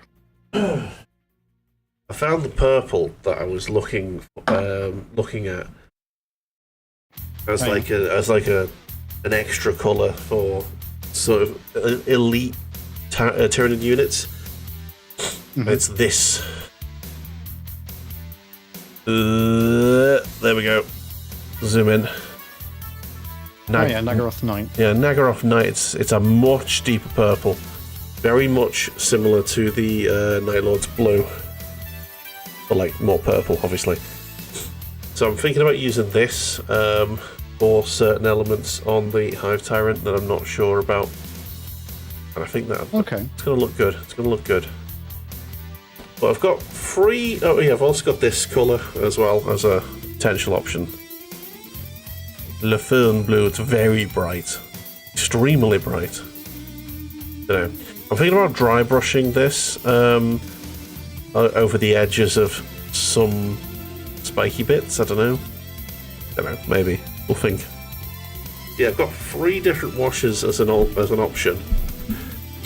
I don't have the purple wash, sadly, but I do have Agrex, which probably going to make it look muddy. I'm probably going to not do that. I've got Baltan green, and I've got it's a very, very green build. Yeah, and I've got Fugan orange. I'm thinking about going with the green and just watering it down really heavily and giving it like a poisony glaze. You know what I mean? Yeah. I mean, I could mix and match. Don't know. Not sure how that's going to look. But it's already got Nuln on it, so that's going to recess shade it a bit, and this will just make it look gross. Yes, but let's try it and see what happens. Right, so I'm going to just mix it on the desk. Not on the desk, on the palette. Here. Oh yeah, that's one thing I was tempted to buy myself at one point. A wet palette. Oh yeah. I was tempted to get myself a wet palette just to, not have to rely on this beer box. Hey man, if it works, it works. I mean, it does. It does in fact work, but oh shit! I forgot this was still wet. But okay, so let's go. That's a shame. Okay. What's up? My usual places online for. There's actually one more I could try actually. For what? Grabbing another Armageddon guard box. What? Are you going to get another one? Do you want the full set of tanks basically? Trying to find it for you. Oh, I see. Yeah, sorry. Yeah, no. I've already looked, and I'm pretty sure that the ones that I know about are out of stock. Yeah, Element Games, Goblin Gaming, Wayland Games, and Firestorm Games are all out of stock. Yeah, I'm gonna have to go to the Evil Bay. Let's have a look. What are they going for anyway? Probably about 20% over the original asking price.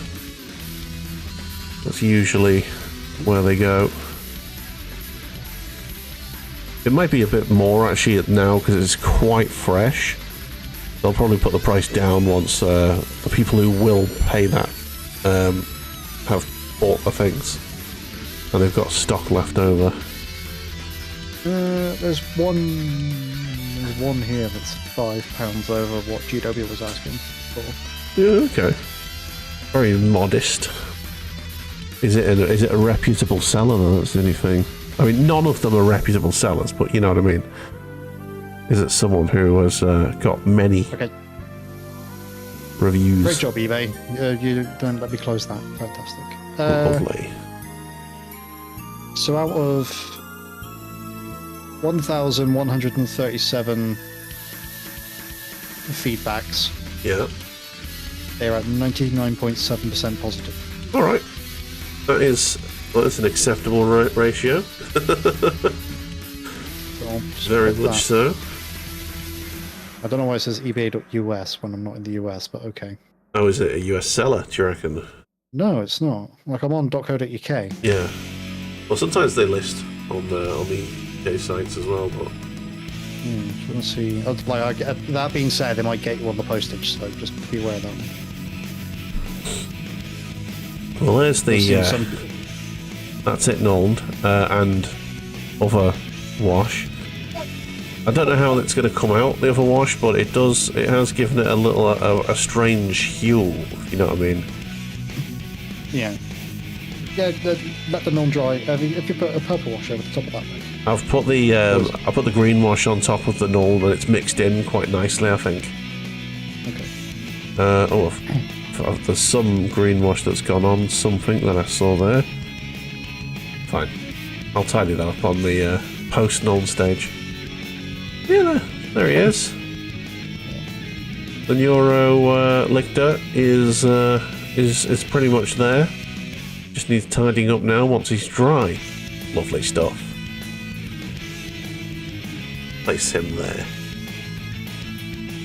And we're only an hour and a half in. Yeah. Feels like more, but again. Oh, you are technically cheaper, but you're coming from the United States, so that's like 40 quid extra postage. Yeah. Okay. But yeah, do you want to keep going for the full free? I don't mind if you want. Yeah, I'm happy to keep going. All right, cool. I'm going to go get myself. I'm waiting for a wash to dry. So yeah, I'm going to get myself a quick cup of tea. So I will leave you in the capable hands of Cornish, unless you want to take a full bio. I'm right for the minute. You're right here. Okay, cool. I'll leave you in the capable hands of Cornish. Come on, Pretzel Rocks, work. When I get back, I think I'll have a crack at the Hive Tyrant.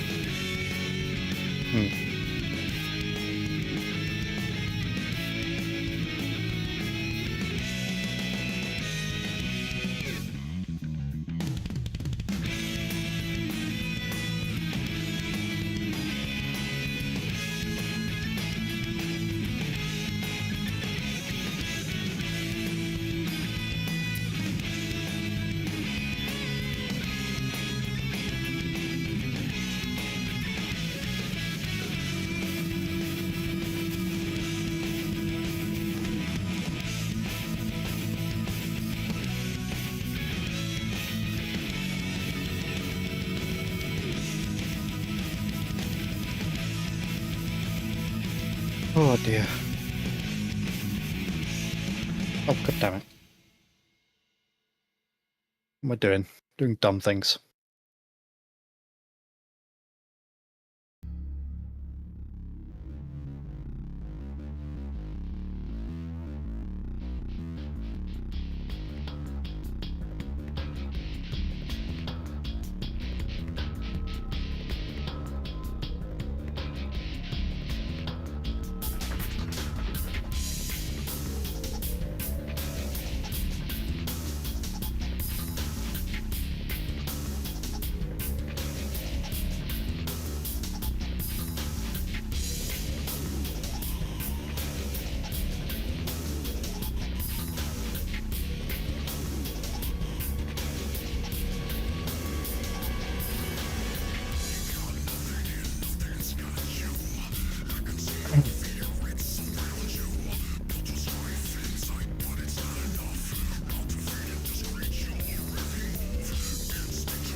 Yeah.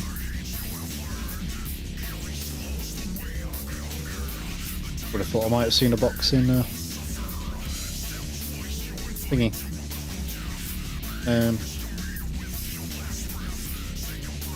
The second-hand website, which I really, really like. But new apparently. Because sometimes that does happen. Some people buy it and then immediately flog it on to a second-hand place. They'll get less money for it because, you know, that particular place buys people's second-hand Warhammer and then sells it on. Obviously, they sell it on for a profit. But no, not one on there.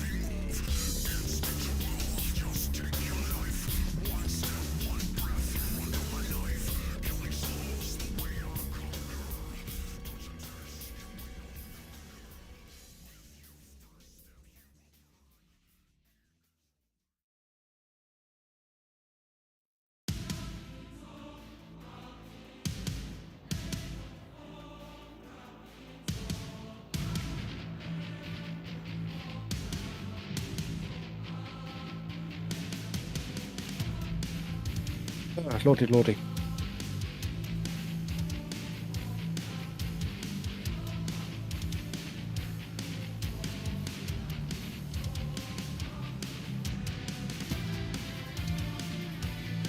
Oh, he's back! Yes, I am. Hi. Back again. Shady's back. Indeed. What are you Fellow doing, friends. What are you doing there? Come on. Right. This experiment with the green screening has not entirely worked. Oh, that sucks. Well, it has, but it worked at first, but now it's like, right, defaults, yes. Saturation a bit more. Something tells me that Genty Bone is sort of is meeting its end very slowly. Damn, yes, that is. It is green. I think the common term is fucked. Yeah, nah, my that's fuck that is. That there is a fucked bit of paint there. That'll do. I'm slightly green screening on my shoulder, but that's fine. Anyway, I've brought the Hive Tyrant back to carry on with it. Oh yeah. I'm gonna have a go at this. I'm not sure how well this is gonna work, but let's try this new colour and see if it works. Where are you? There you are.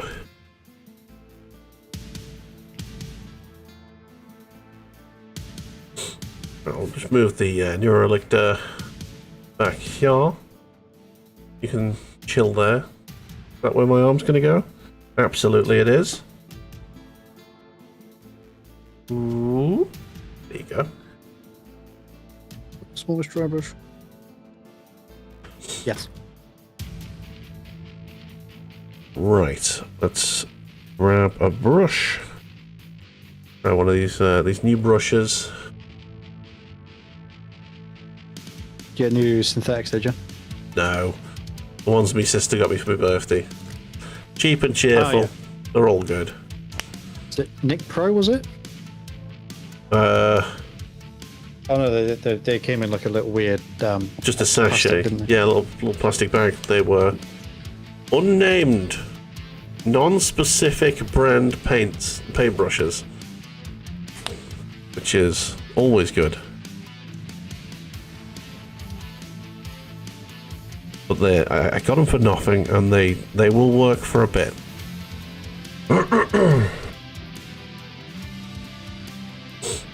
Okay.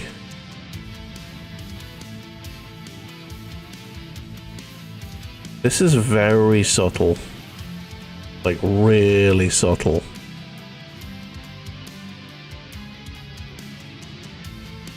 That might be the key. That might be the way to do it. Then again, it's going to dry a bit darker, isn't it? So at the moment, it looks very similar to the burgundy.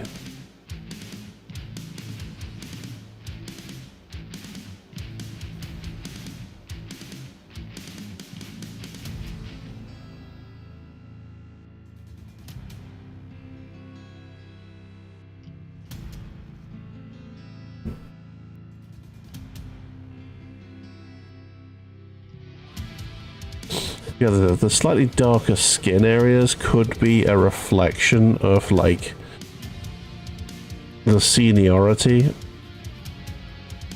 Where enemies fear. Yeah. It could be a reflection of, like, the skin being more aged. These Tyranids are older, they've evolved more.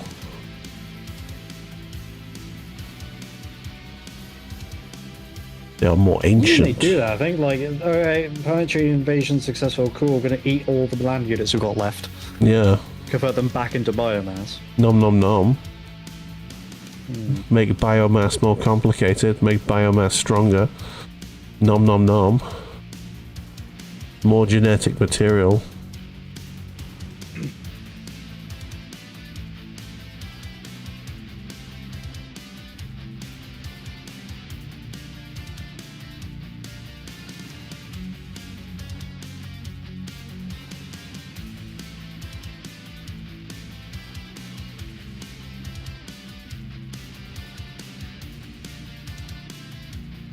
Tempted to make the whip the same color as this, actually, since it sort of works.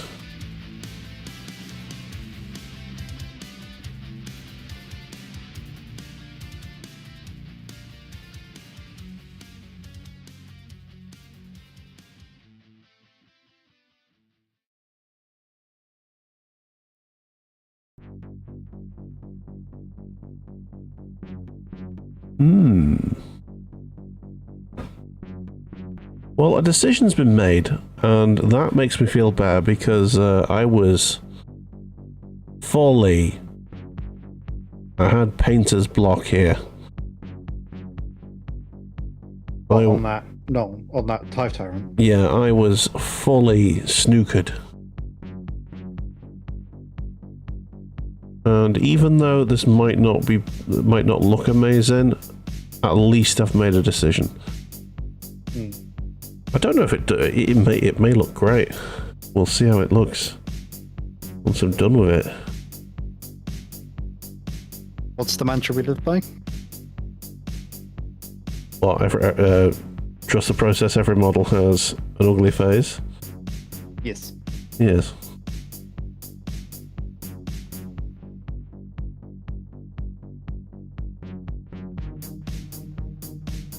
A fajita mix. Well, I say fajita, that Mexican mix abomination I've got at the slow cooker's making me really hungry.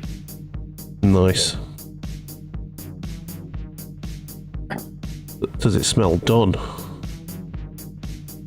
I mean, it should be done. It's been going for like 7 hours on high. Yeah. Did you make it with raw chicken or did you put cooked chicken in? Beef mince. Oh, beef. Fair enough. Yeah. I always make fajitas with chicken. I like chicken. Well, I've used fajita seasoning because one, I already had a leftover packet anyway, Yeah. and the co-op like fajita bundle thing, you know, when you get the spice mix, a bit of salsa and tortillas, was like £2. Yeah. But I already had one of those spice packets left over. These went big. And I wasn't paying £1.40 or £1.50 for old El Paso stuff. Yeah. For a sachet when normally when I do a big thing like that I put 2 in.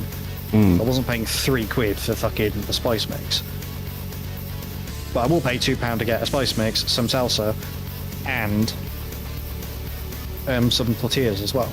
Yeah. Now that this is dried in places, this is gonna look good. Very pleased. Sorry, carry on. So I've just dumped 2 fajita seasoning packet mixes in there, Nice. along with it's either 500 or 750 grams of beef mince. You chopped tomatoes? Frozen. Yeah, two cans. I'll run it through. Go on. So 750 grams of minced beef. Yep. Like a sizable chunk of frozen pre-prepared onions. Okay. Peas, sweet corn, mushrooms, bell peppers. Mixed chilies.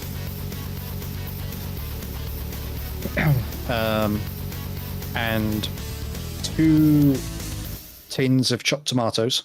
Nice. With a little bit of water from rinsing the tin out and adding it in. But what I have discovered is, so normally with a slow cooker, like people say, oh yeah, what you do is you mix a little bit of corn flour to thicken it, and that doesn't seem to work good for me. I mean, well, this is like when I'm making like stew or something in it. Right, corn flour. The way you mix corn flour is you mix the corn flour first with a little bit of boiling water before you add it to the mix. Otherwise, it'll just go lumpy.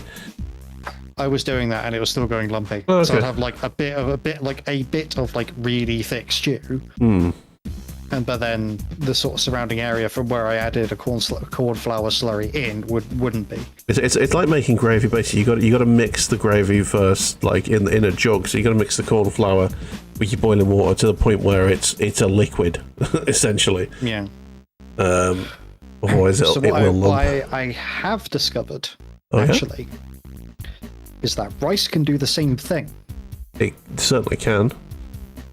So you put in like a cup of rice, not to cook, not like towards the end of your cooking. You do it like halfway through. After washing the rice, of course. Well, if you're putting the rice, if you put the rice in to have alongside the like as a part of the meal, yes. However, if you're what I have, because I made a mistake once and I put in rice into a dish once. I think it was about an hour before I intended to eat it. What actually ended up happening is that the rice was cooked so long, it started to dissolve into what I was cooking. Yeah. But the other thing that's dissolving in, but you take this. You've got to wash the starch off, otherwise you're turning. Yeah, you don't want to add that much starch into your food, man. I agree. Absolutely do the thing, but wash the rice with cold water before you add it in. But the thing is, I haven't added the rice to be a complement to the meal. I've added the rice to thicken it. Yes, but I'm saying you still want to take the starch out of the rice before you add it as a thickening agent. I would say. Oh, I did not do that, so I'll go have a look in a minute and see how it goes. Well, yeah, I mean, it'll be fine. It'll have worked, but it's just the starch is going to have like, it's just going to taste a lot of starch. I don't know. If you don't mind that, that's fine. But I never used to mind that when I was making curries, but I've started washing my rice before cooking with it because of the wash your rice man on the internet. What, Moolah Man? Yeah. Yeah, I'm very aware of him. He's great. Yeah, and he scares me, and I don't want him to come and fight me because I will lose. He also thoroughly recommends getting a rice cooker. Yeah, I've been looking into that, but we can't really get good ones on in this country. I've been looking. I've been thinking about going to like an Asian supermarket. We've got quite a few around me. Because we've got one of the oldest Chinatowns in the world. Well, we've got the oldest Chinatown in Europe. So we've got a good network of Chinese supermarkets or Asian supermarkets. I'm thinking about going to one of them to get like a proper make of authentic rice cookery-ness. Yeah. Because the ones you get in Asda are just like basically just slow cookers, but with a rice setting.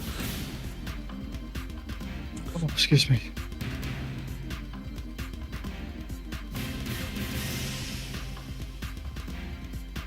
Yeah, there's a really adorable one that's like idiot proof that the Japanese use a lot, and I am extremely tempted to try and import one.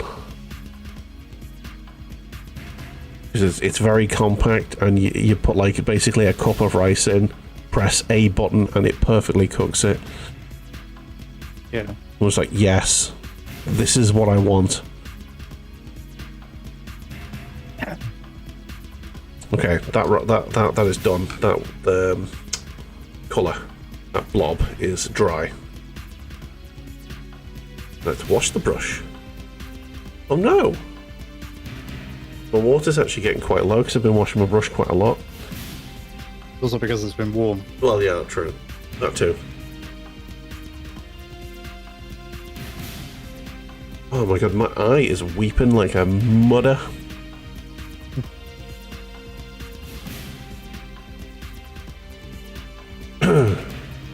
Apparently my mum's angry with me for not telling her that I had the lurgy. Right. I was just like, well, I was half dead. I don't think that I could have, like, picked up the phone, honestly. Yeah, I'll pour some from me. This is like room temperature water. I'll add that. That'll work. There you go. So, now that it's dry on this section, see what you think. Let me zoom in so you can see. It's purple, but yeah. So you see the gun there, the tubing. That used to just be the burgundy, but I've the skin on the outside of it I've turned into the purple, and I think it looks quite nice. It does look quite good. Yeah. And I'm going to do the same. I'm going to colour the gun in the colour. The only problem with that is because it was originally painted in the lilac, it's a very much a brighter version of it. So I might have to give it an extra coat on top of it. Yeah. Just to sort of even the colour out. But yeah, I'm enjoying the way it's looking. My initial thought would be for the end of the barrel of the gun, where you've done the blue wash. Purple wash, sorry. Take the burgundy, mix it sort of 2 to 1. So 2 parts burgundy, 1 part like a flesh colour, like Cadian flesh shade or something like that. Okay. And see whether or not that, and just sort of slowly add Cadian flesh shade or a similar colour until it brings up that burgundy up a little bit more. So it's just like a couple of shades lighter than the base burgundy, and then dry brush that over the top. Mainly looking at like the very top ridge of the gun. Right. So not all the way over, but just a little bit on the very top. You see the way I was thinking, I was just gonna make it like the purple, and then you see where it's got little holes in it. I was gonna sort of do black, and then I was gonna use the green wash in there to sort of show that there's a sort of a faint green glow happening. Okay. Yeah, I would do the dry brush I suggested. I would do that along the top, where at the flash, and then go back and do that other one. Just trying to dry brush 2 different places with 2 different colours is going to lead to overspill. Yeah. So that would be my thought, basically. I am thinking this is true. Ah, fuck.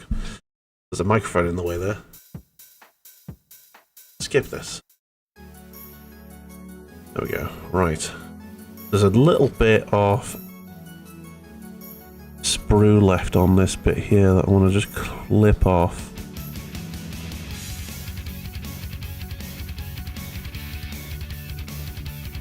That's it.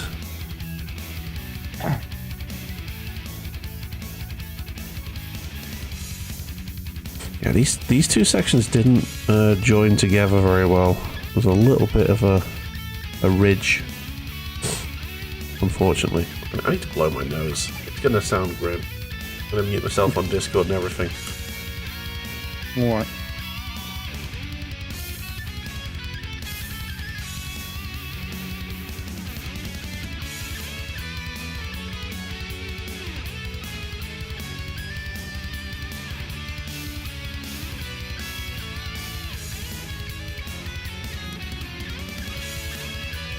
Right, let's unmute myself on Discord. There we go. I'm back. I'm quite entertained by my sinuses at the minute, because when I blow my nose, it lets a little bit of air in on the way out, and it sort of does a macho man woo once I've blown it, which is kind of weird. That like weird whistle you get when you're up. Yeah, it's not fun. Ooh. Yeah, trying to sleep has been horrific, man. Been bad. For me, it's been a heat. Like, I've not been sleeping in my bed for the last 2 nights. I've been sleeping on the sofa because there's a bloody great big balcony with a little bit more airflow. Yeah. It's like literally the only reason. I'm just like, no likey. No likey, no lighty. I must have seen that show once at some point. My old friend group used to watch that kind of absolute nonsense on telly. I think I was very drunk in a room whilst they were watching it. Paddy McGuinness doing... It's a dating game where basically you get like, I think it's 10 or 20 of one gender, all at their own podiums, and basically someone from the opposite sex introduces themselves with a sort of 5-minute introduction, and people turn their lights off when they are no longer interested. Yeah. It gets a bit savage in places.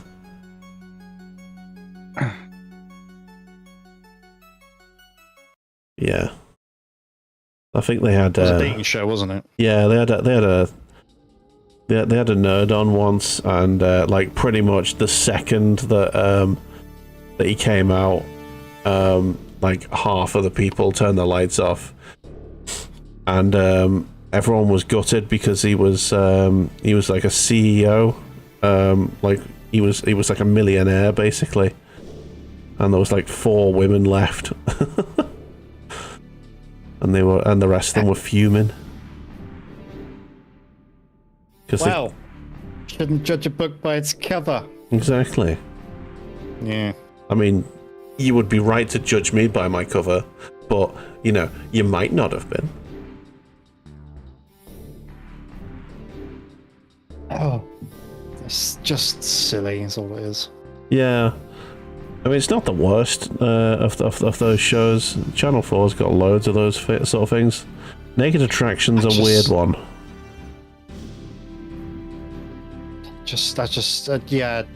Like it. To me, it's like stuff like that. It's just humiliation porn, is what it is. Yeah. And in the same way that I don't like can't pay or take it away sort of thing. Yeah. Poverty porn. That's poverty porn. Like, no. Yeah. Like, that's just awful. Because, like, dealing with debt at my volunteer role. Yeah. Like, it can be really, like, it's a shame. It instills a sense of shame in people. Yeah. And yet, you know, and you know, some people when they come around to us as citizens' advice, they you know, like they're really reluctant to talk about it. Well, yeah, it's because there's that sense of shame. I was like, look, you know, we are here to help. The fact that you contacted us shows that you want help. Yeah, there's a lot of stigma about it. Exactly, because it's seen as, or if you're in debt, it's a failure. Yeah. Do you know what the ironic thing is? People with wealth who aren't necessarily, cash rich. They haven't got much liquid assets. They're just, all of their wealth is in property and stuff. They think nothing of just declaring bankruptcy. Yeah. They do it routinely. There's a lot of misconceptions about declaring bankruptcy as well, because people think it's free. Yeah. It doesn't actually cost money to declare bankruptcy. Yeah. I mean, often once you get to the point of declaring bankruptcy, it costs less money than maintaining the debt. But it does still cost something. Because the thing is, as well, is that there are things like debt relief orders, and which have very strict criteria. And if you are awarded one, you do really have to stick by a lot of rules, a lot. Yeah. In order to maintain that debt relief order. Like, if you break any one of them, your debt relief order is revoked. Yeah. And if you apply for one and fail, you can't apply again for another 7 years. Or if you apply for one and it goes through and you get into more debt, so you get your debt relief order, 7 years, like 6.5 years later, you're in debt again. You still can't apply for another one 6 months for another 6 months. But as I said, they are very. There's a lot of criteria you have to meet. Yeah. And Citizens Advice can help you get through it. We don't do it for you. I think that's a misconception. But we provide the framework and stuff like that in order to help you do that. Well, there you go. We have entered a very dry topic, but go see Cornish. No, don't see me, because all I do is admin, and I do what are called debt assessments, which are the prelude to getting advice. Okay. And also, I don't do this. I don't do the advice. That's fine. Because one, I'm not an advisor. Like, that's a really big thing. I'm not an advisor. Like, everyone's debt advice is different. Yeah. You're not qualified to make those sorts of. Yeah. Like, to have you those have sorts to of combos. be. What's the monetary regulator in the UK? Oh, I do know Not this. HMRC. No, it's the tax collector. The FCA? Yeah. Financial Conduct Authority. Yes. So I think the advisors. So if you're a caseworker and an advisor, you have to go through an FCA. You have to be FCA certified. Yes. Which you can get through, working as Citizens Advice. But I don't want to do that. I'm happy doing what I do there already. Yeah. So, like, it's a service. It's there to be used. Like, Exactly. if you're in the UK and you're struggling, go talk to them. It's a horrifically underfunded service, but yeah, it is there. We really need to just end austerity, like, immediately. But that's another whole dry topic that I could definitely get up on a soapbox and talk about for a few hours, but I'm not going to. Or maybe the whole world's economy, when it comes to countries spending, like nation spending and stuff like that, shouldn't be run on the principle of debt. This is that's very true. Because I'm going to look at it because it's been in at least the news cycles that I'm a part of. The United. Oh, you want to know how much the United States debt is going up? Yeah. About $1.6 billion a day. Yes. A day. Yep. The interest that's accruing every year is now officially more than the GDP of the country. Mm-hmm. Fun times. Good luck. We're going to see it on the black. Good luck with that, future Yanks. We're going to see that. We're going to see another Black Monday. 100%. Absolutely. Yeah. It'll be the day that Trump ends, exits the office one day or another, one way or another. I still think he's going to have a narcissistic break, and he will top himself. I think he won't. He won't do that. He loves himself too much. Narcissists always break when reality cannot be wrestled into meeting their worldview, if you know what I mean. Mm-hmm. Once they see themselves and the world for what they truly are, they can't handle it. That's what happened. Yeah. That's what happened with Hitler. As the room was shaking and everyone was preparing to surrender, he couldn't handle it.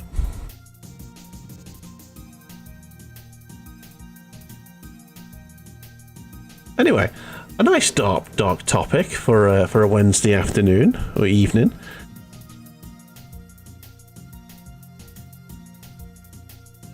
I mean, to be fair, if you don't realise that sometimes we talk about topics like this at this point, or if you're a regular viewer, then you shouldn't be surprised. Indeed. And we wonder why we get such few regular viewers.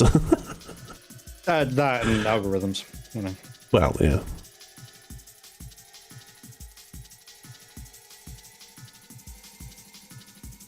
I mean, apart from high concurrent viewership, or CCV, I think that's what Twitch calls it. I wonder what the algorithm is before being on the front page of Twitch.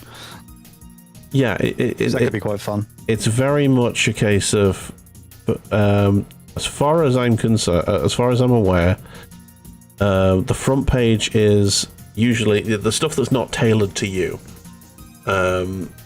Is basically the most popular games right now. So you'd need to, we would need to be playing. I don't know, that library cleaning game, whatever it is called. Oh, yeah. What else is it? Is really big right now? No idea. I mean, Fortnite and Warzone always up there. I don't ever see Fortnite anymore, or Warzone. Do you know what? I'm gonna look on my logged out browser at Twitch's front page. Let's see what things they've got. So, I think they have varied it a little bit over recent years, but there was a point where like every other streamer was either Warzone, Fortnite, or FIFA in one flavor or another. Yeah. So let's have a look. What we got? So, I logged out. These are the channels that are being offered to me.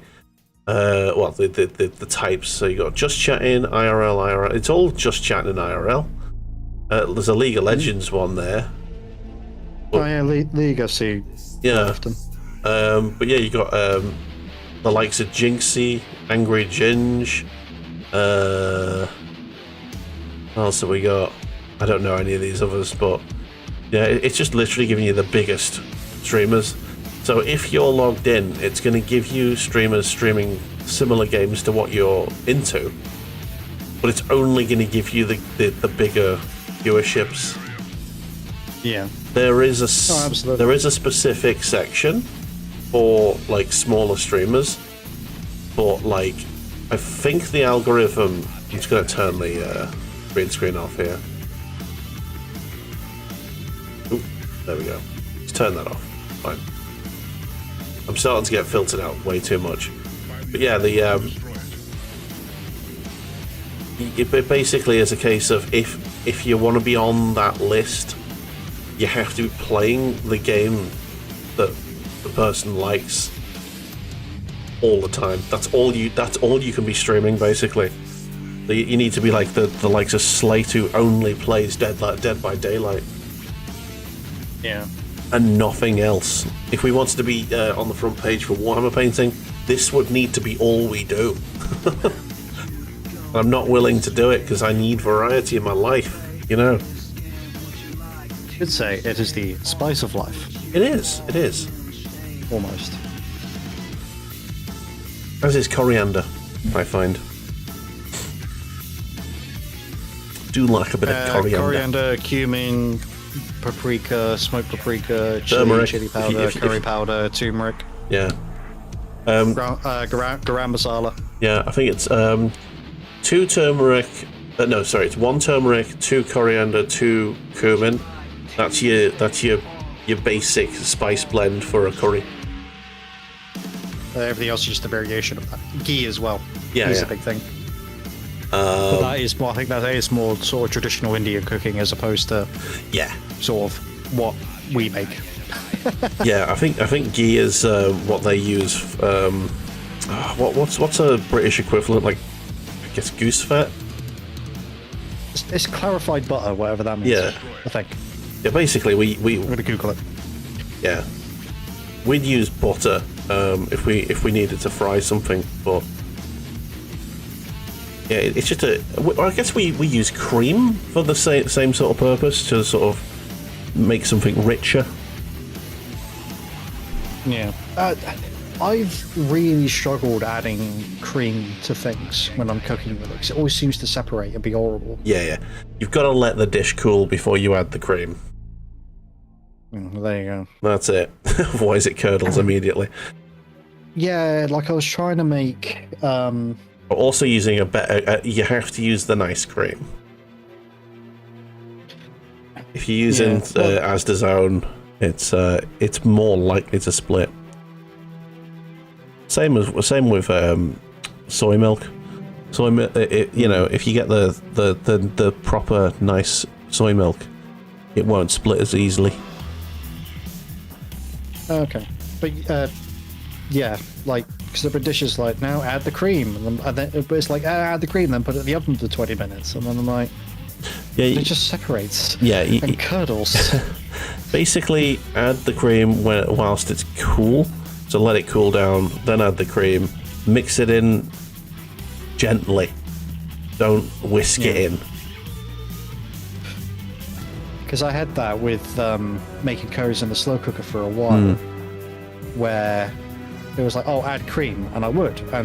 But the problem is that because it was chicken curry and I was adding raw chicken to start with, you have to cook with a slow cooker. You have to, if you're going to cook chicken, cook it for no more than 4 to 5 hours, and only on high. Well, don't ever do it on low. Yeah, the thing with curry though, the ingredient it should be adding is yogurt, not cream or coconut milk. Oh yeah, or coconut milk.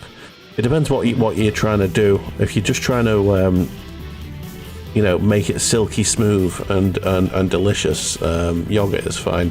But coconut milk adds the flavour. Yes. But yogurt's like a taste neutral one, so if you don't want to taste the coconut, yogurt's safe. So I think a lot of the recipes I find for doing curry in the slow cooker often mention adding salt and pepper. Oh yeah. And I add the pepper, but I don't really add the salt. And the reason being is because if I look at garlic granules, paprika, and things like that, there's already salt in it. Yeah. There's no need. Like it's too much. Yeah, it gets to the point. I don't add salt whilst I'm cooking. I add it while serving. Like, I'll taste it and say, does it need salt? And then go, yeah, there you go. Yeah. It's something that goes in at the end, basically. Yeah. All this talk of food, man. Hey, Have I turned up a time to make food-based puns? No, you turned up about 2 hours and 15 minutes too late. But you can. We welcome you. Can make you. them now. Yes. We welcome you if you want to make some.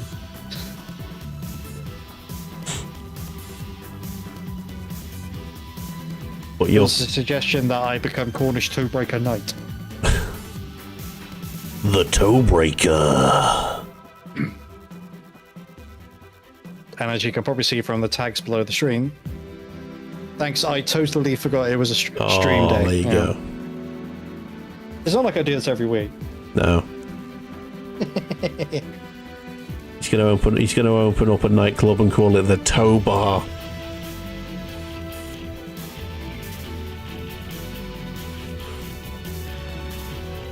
I was going to say Toka Break, but then that could be misconstrued as something else. It's so hot today, he's going to wear a toga. Kind of works. Yeah, there you go.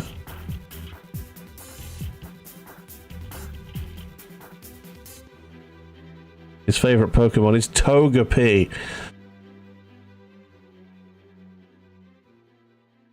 Do you know what I've been loading up on occasion? What have you been loading up on occasion? Pokemon Yellow. Okay. The OG Pokemon Yellow. Like on your actual Game Boy Color? No, sadly. Emulation.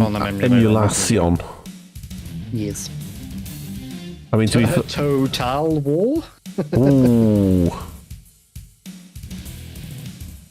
Just imagine.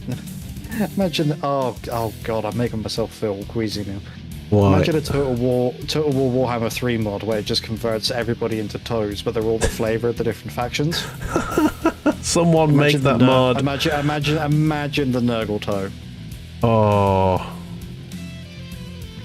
The Slanesh toes, they're just, ego toes. Oh, the Nurgle toe would have an ingrowing toenail.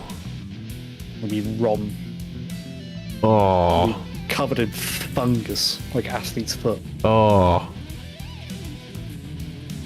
Someone make that mod right now. I'm gonna look up the Steam Workshop now. Total Warhammer 3 Workshop. Oh, I don't want this. Don't like the new Workshop fucking thing.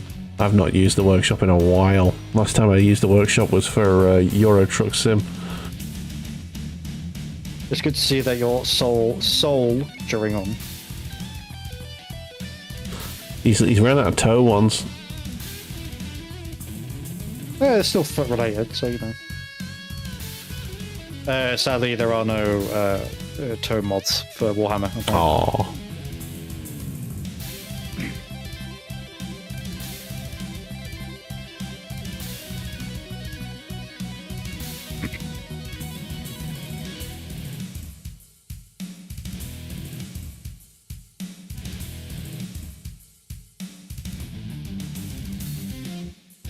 You think, but I've a couple. I have a couple nailed on. Right. All right.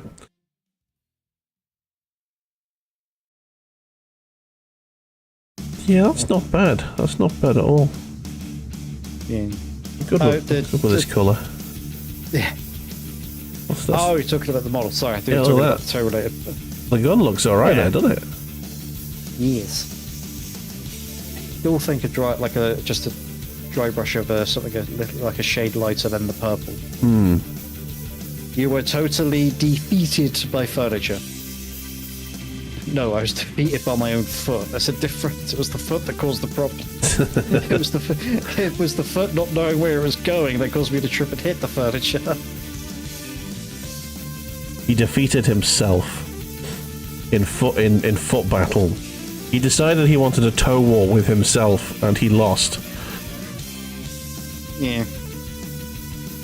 He said, 1, 2, 3, 4, I declare a toe war, and then hit the deck. It's like having two brain cells and they're both fighting for third place. That's basically what my foot did. Yeah, I mean, when we look at what happened to his foot, he actually ended up having a ballerina, like a ballet injury, essentially, putting his entire weight on one toe and it's snapping. Well, it hasn't snapped; it's fractured. Yeah, well, it failed. Yeah. Do you know what's mad though? What's mad? You didn't tell me you danced. Well, not anymore. Am I ever going to dance again, Doctor? Oh, of course you will. Oh, I couldn't before. The way that it was described to me by the nurse practitioner today was that apparently in the process of basically crushing my own toe with my own body weight. Yeah. It wasn't so much the amount of weight and the way that force and weight was applied to it that did it. Okay. Apparently, it was a ligament. Okay. So the ligament in my toe, which allows it to bend, that is what was pulled against the bone so hard and so quickly that it fractured the bone. Oh my god. Okay. Yeah. Damn. I'm going to say this though. I never claimed to be a ligament. I know exactly what you're going for. No.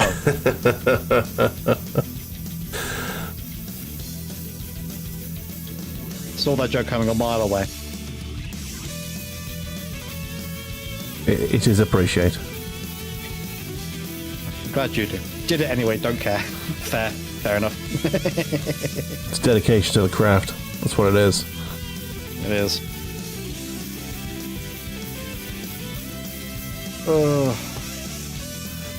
Right, I need another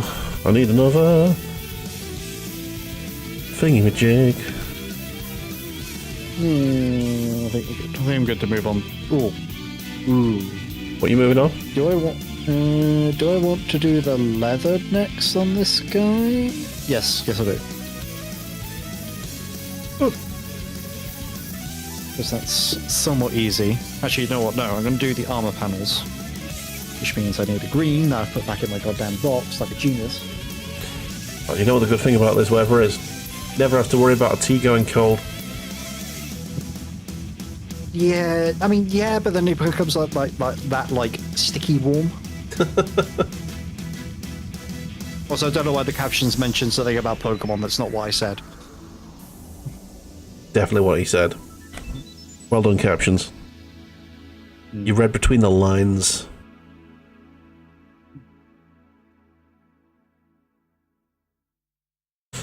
Okay.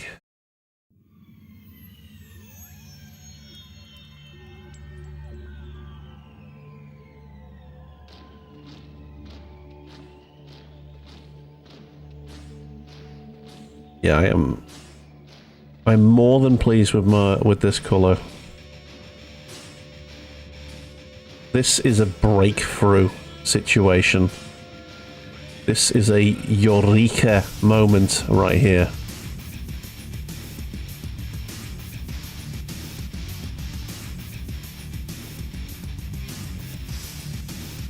I've been struggling with this question for months.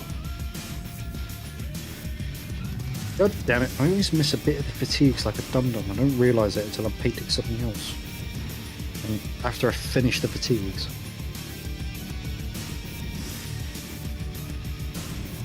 So I'm a dum-dum.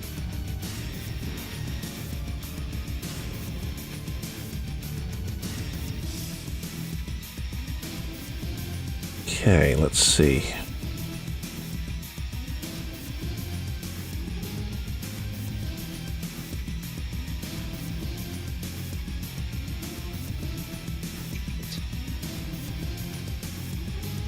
Shit on my breakfast. God damn it, no. I want that to be green.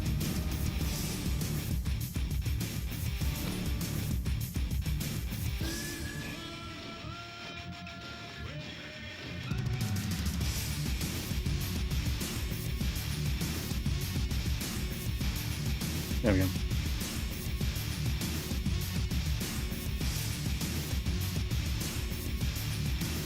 Oh, I rolled the credits on Etrian Odyssey the other day, whilst I was extremely sick.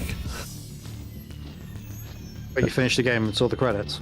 Yes, I saw the credits. I didn't finish the game though, because, as anyone who's played Etrian Odyssey knows, apparently there's a post-game. I did not know this until I found it. I was basically going into... I was like, oh, I finished I killed the boss, but I hadn't like mapped the boss room. So I went into the boss room to map it, and I found another staircase down to another floor. I was like, oh my god, there's post-game. there is post-game stuff. And yes. So I'm doing that now, which is fun. That was the only game I could muster playing whilst I was deathly unwell. Yeah. It is a grind-a-thon, and it's just a nice brain-off game. You don't need your brain at all. Just turn-based combat loveliness, and just drawing maps. Right, do I want anything else to be the purple? I don't think I do. I think I'm happy with what is purple.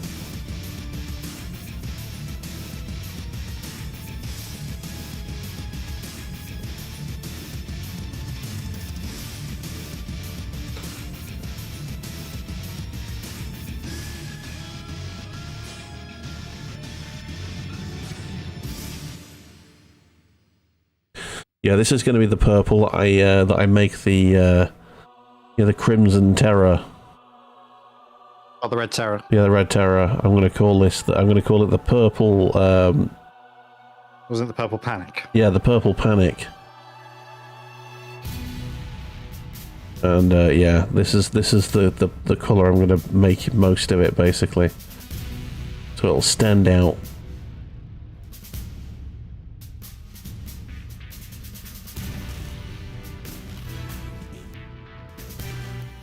See, the Screamer Killer never got any of this purple. I might have to add some. So I want to make like all of my super elite units sort of stand out a bit.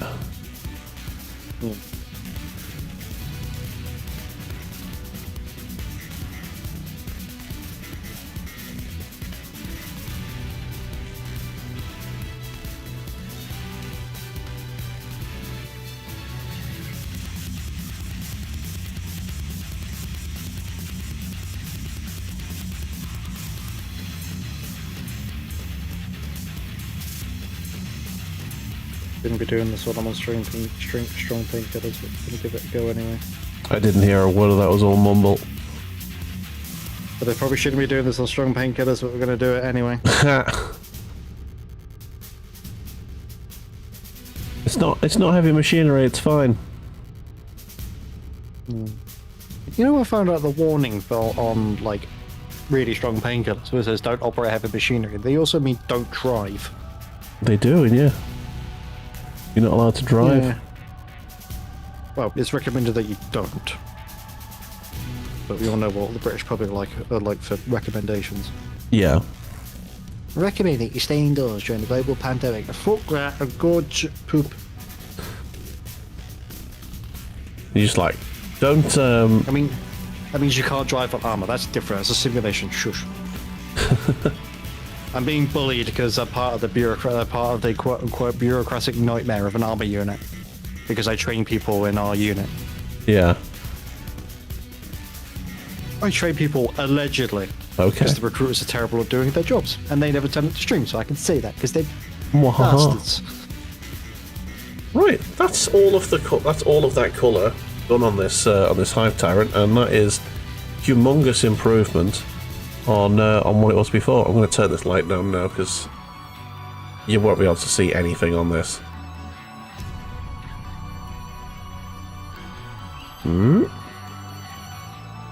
Oh, that's too much. There you go. You can see. Okay, then maybe you need the light a little bit. I'm reporting you for sedition. There you go. The gun is a lot nicer looking. Got the that bit there, which looks pretty spanky. The whip, the purple Punisher, I shall call it. Yes. It's looking good. It's looking good. I'm pleased with it. Good. Right.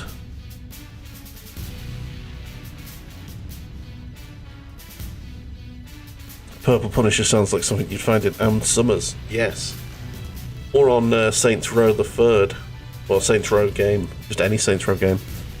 Well, apart from the new one, which was shit.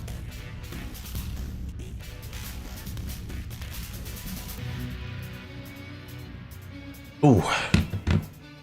Right. Big plastic penis. Was my nickname in high school? No, it wasn't. No, it wasn't, because you didn't go to high school. At secondary school.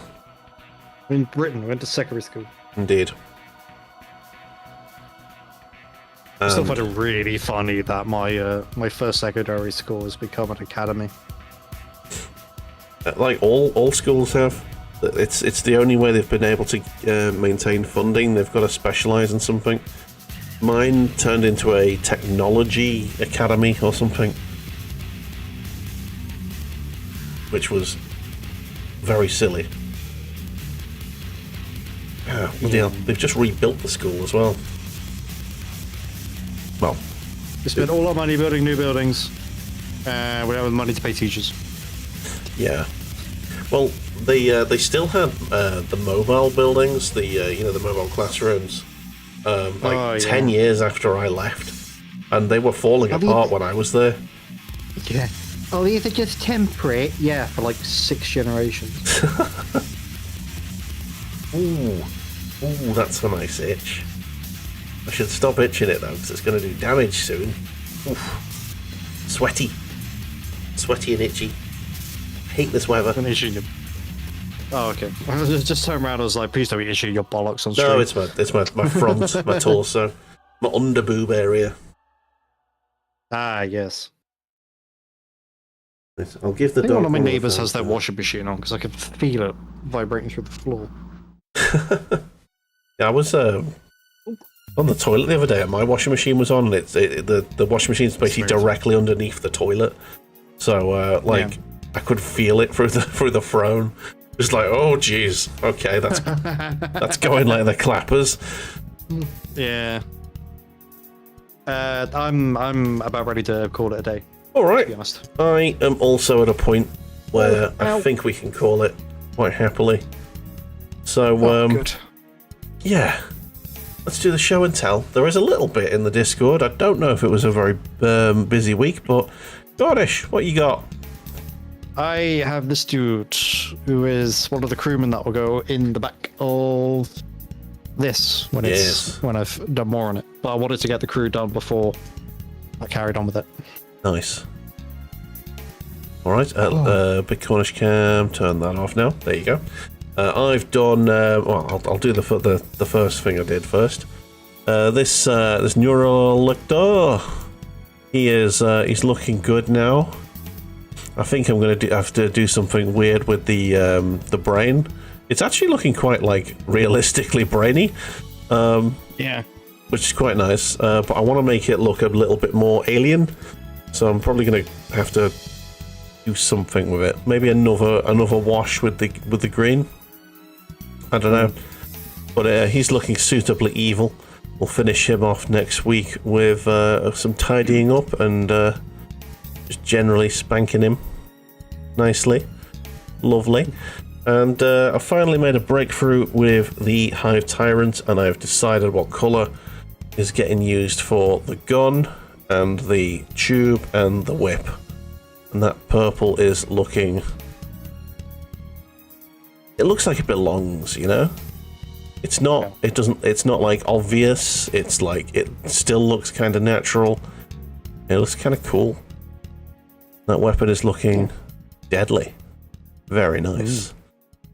Yeah, let's have a little look at the Discord. Let me change my thingamajig for you. Okay. Oh my god. Fucking hell. I've got to do some reps after this stream, so... I am not doing them. Not with a fractured toe. I'm saying that very deliberately because Chew is in the chat. Yeah, I've got to do 70 reps. Oh, Jesus. So you should be able to see yourself. Yes. Cool. Let's go to the Discord. You should probably bring the Discord up on my screen now. Bloop. There we go. So, go to the Paint Club. We were talking about meat. We're talking about meat. Yeah. Because Badger posted some meaty boys very meaty, boys. His 30k World Eater army is continuing. Jackals, I think. The what? Sorry. Yeah. They're called jackals. Jackals, Basically, just corn berserkers. Yeah. And they're looking pretty nice. There's some individuals. Lots of wounds. Nice. Yeah. Well, they wouldn't be berserkers if they weren't covered in blood. This is very true. Or they wouldn't be corn worshippers if they weren't covered in blood. Okay. Badger has he posted some huge collection. This is all the stuff that came in, I believe, the magazines and some combat patrols, basically, that he's gotten this year. So yeah, the Combat Patrol magazine. Yeah. So here is that's some Dark Angels, Salamanders. That's Salamanders. Sorry. Salamanders. He's got some Salamanders. He's got some. That's Eldar, not Dark Eldar, but it looks Dark Eldar because of the colours, but it is Eldar. You've got some Corn Beasts. That looks like not Corn Beasts. What are the Chaos Beasts. Yeah. So you got so starting from left to right, you got Hellbrute. I think that's a Bloodthirster or a Winged Demon Prince. Yeah. And then a Mauler Fiend, which is a construct. Yeah. But it's not Angron, is it? No, I don't think so. No, it's too small to be Angron. Yeah. And then you got some cool. It's also not posed the right way. You got some Chaos Boys. There's the Chaos Terminators. These are the 30k Chaos Boys. Yes. I think I don't know what these are in the corner. I don't know. I can't make. No, it's just a sea of grey. So you got some orcs, some boys. Got his Tyranids up at the front here. He's got multiple. I believe the green and black is his daughter's color scheme, and the yellow and blue is his. Okay.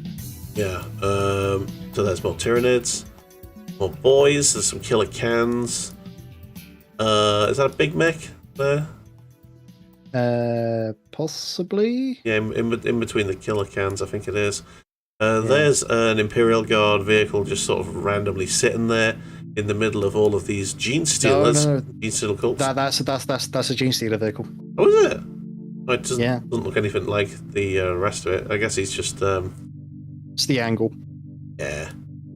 Just the colour scheme looks weird. But yeah, there's some space dwarves. And there's some Imperial Guard. Nice. Lovely stuff. Yeah. And that looks like back of someone's head. Lovely. Or a dog. Or either or. I think it's a cat. I think they have a cat. Yeah, they're close-ups. Yeah. Close-ups of the various bits. Lovely stuff. Excellent work. I gotta say, I do actually really like the red muzzle brakes he did on the guard, to be honest. Let's have a look at the guard. Where are they? Is that them? No, that's them there. Yeah, the muzzle brakes are nice. Yeah. I think my muzzle brakes are all mechanical standard grey. Just because that's the colour scheme I've gone with. But yeah. What else we got? Oh, Pretty in Pink. This is Snooze Chaos Army. Emperor's Children. Yeah, doing some lovely base work there as well. And getting that pink absolutely solid. Nice. Lovely work, Snoo. Difficult to do. Yes. This is Badger, basically. That's him crossing off all the things he's been getting in the magazine. Yeah. And we were having a discussion about the Neuragaunts, the pros and cons. I don't know what they're like. Yeah. But I'm thinking it's a different type of battle line, but they don't come with rippers. Because I was thinking about how I was going to get all of the battle line and getting the maximum amount of rippers squads. Here's my collection that I got for my birthday. This was my birthday haul. I got the Twin Lance, Twinnies. I got a Tyranid Prime with a sexy whip. I got another Parasite Immortex. I didn't buy that. That was gifted to me by my sister, who didn't know I had one. But luckily, I cocked up the build on that and stuck the tail on backwards, and it looked weird. So I'll build this one properly. And I got another set of Hormagaunts, because then I've got 2 squads of each. Nice. Yes. Both Gaunts. I believe that's everything. Yeah, that was... there's the full squad of my Hormagaunts that I've completed now. And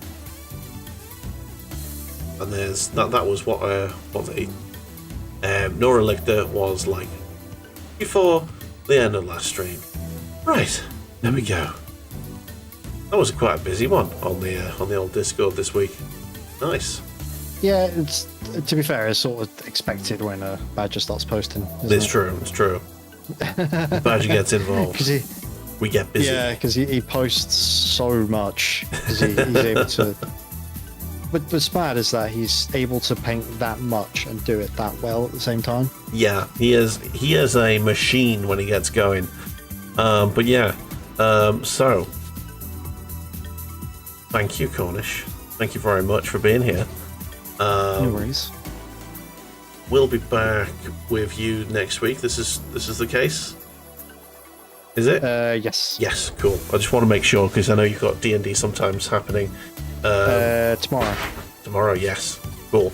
I need to move that camera back. It's right in my face. Your surgery is coming, but we don't know when yet, do we? No idea. I haven't even had my pre-op assessment yet. No. And you're So doing... I don't know when that is. You're doing medieval stuff on Fridays? Yes. Obviously, everything's a bit up in the air at the moment, so it depends how I'm feeling and how much pain I'm in. You'll be on to the Long Dark before we know it. So tell me, is that co-op? Yeah. Is that co-opable? No, the second one will be. Okay.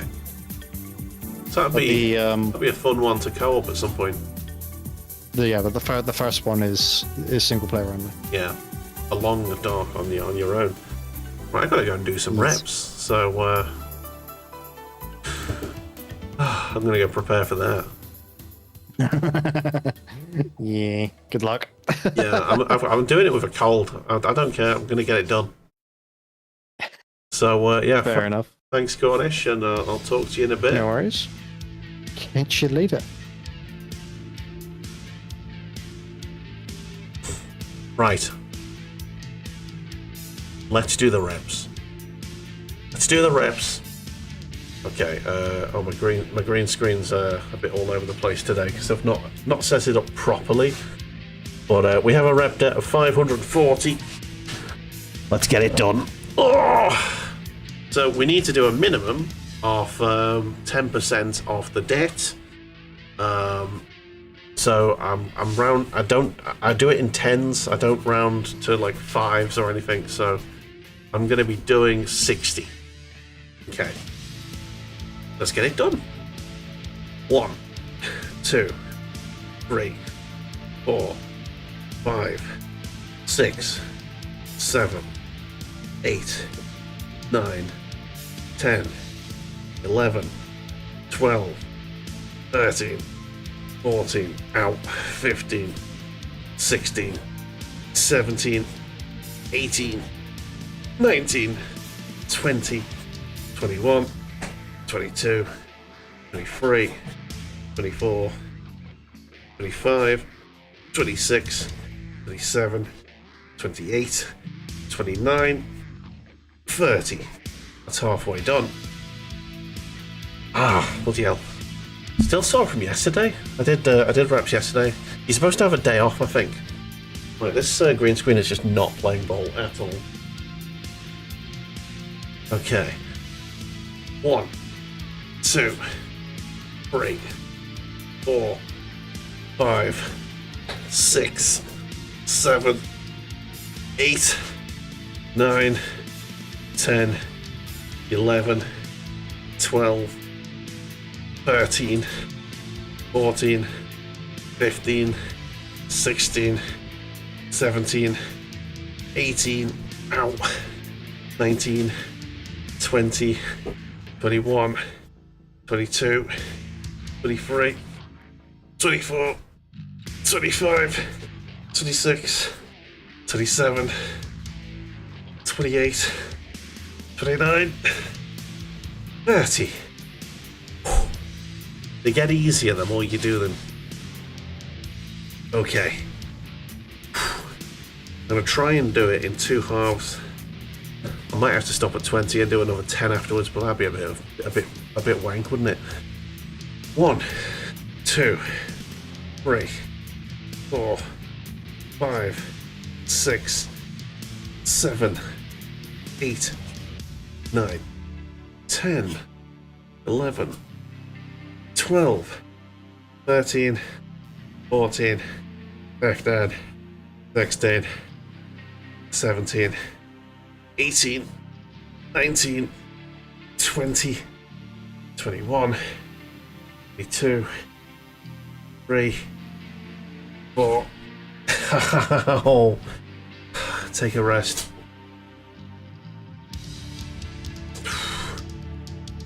25, 26, 27, 28, 29, 30.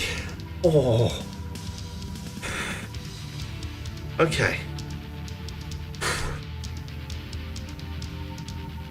1, 2, 3, 4, 5. Thanks, Bear. 6, 7. I don't want your ball. 8, 9, 10, 11. He's throwing his ball at me. 12, 13, 14, 15, 16, 17, 18. It hurts. But I bet I don't want your ball. Leave me alone. I don't want your ball. 19, 20, 21, 22, 23, 24, 25, 26. Ow. 27, 28, 29, 30. There we go. The rep debt has been fulfilled. Well, some of it. Right, let's turn that down. So, rep debt was 540. We've done 60, so it's 480. So next time we'll deal with that at the beginning of the stream. Excellent. Thank you very much, everyone, for watching. It's been a pleasure to have you. Thanks once again to the Cornish Knight for keeping us painting. Flying through these Tyranids. Flying. Amazing. Right, I'll see you next time. Next time will be tomorrow. I'm gonna probably do Slay the Spire tomorrow. Slay the Spire 2. I've been enjoying that quite a lot. And I want to sort of unlock all of the characters on stream. Because it's nice. I'm stuck on the second character, and I want to play the others. So I'm gonna do a stream. It'll be fun. Have a fantastic one. I'll see you next time. My arms are floppy. Good night.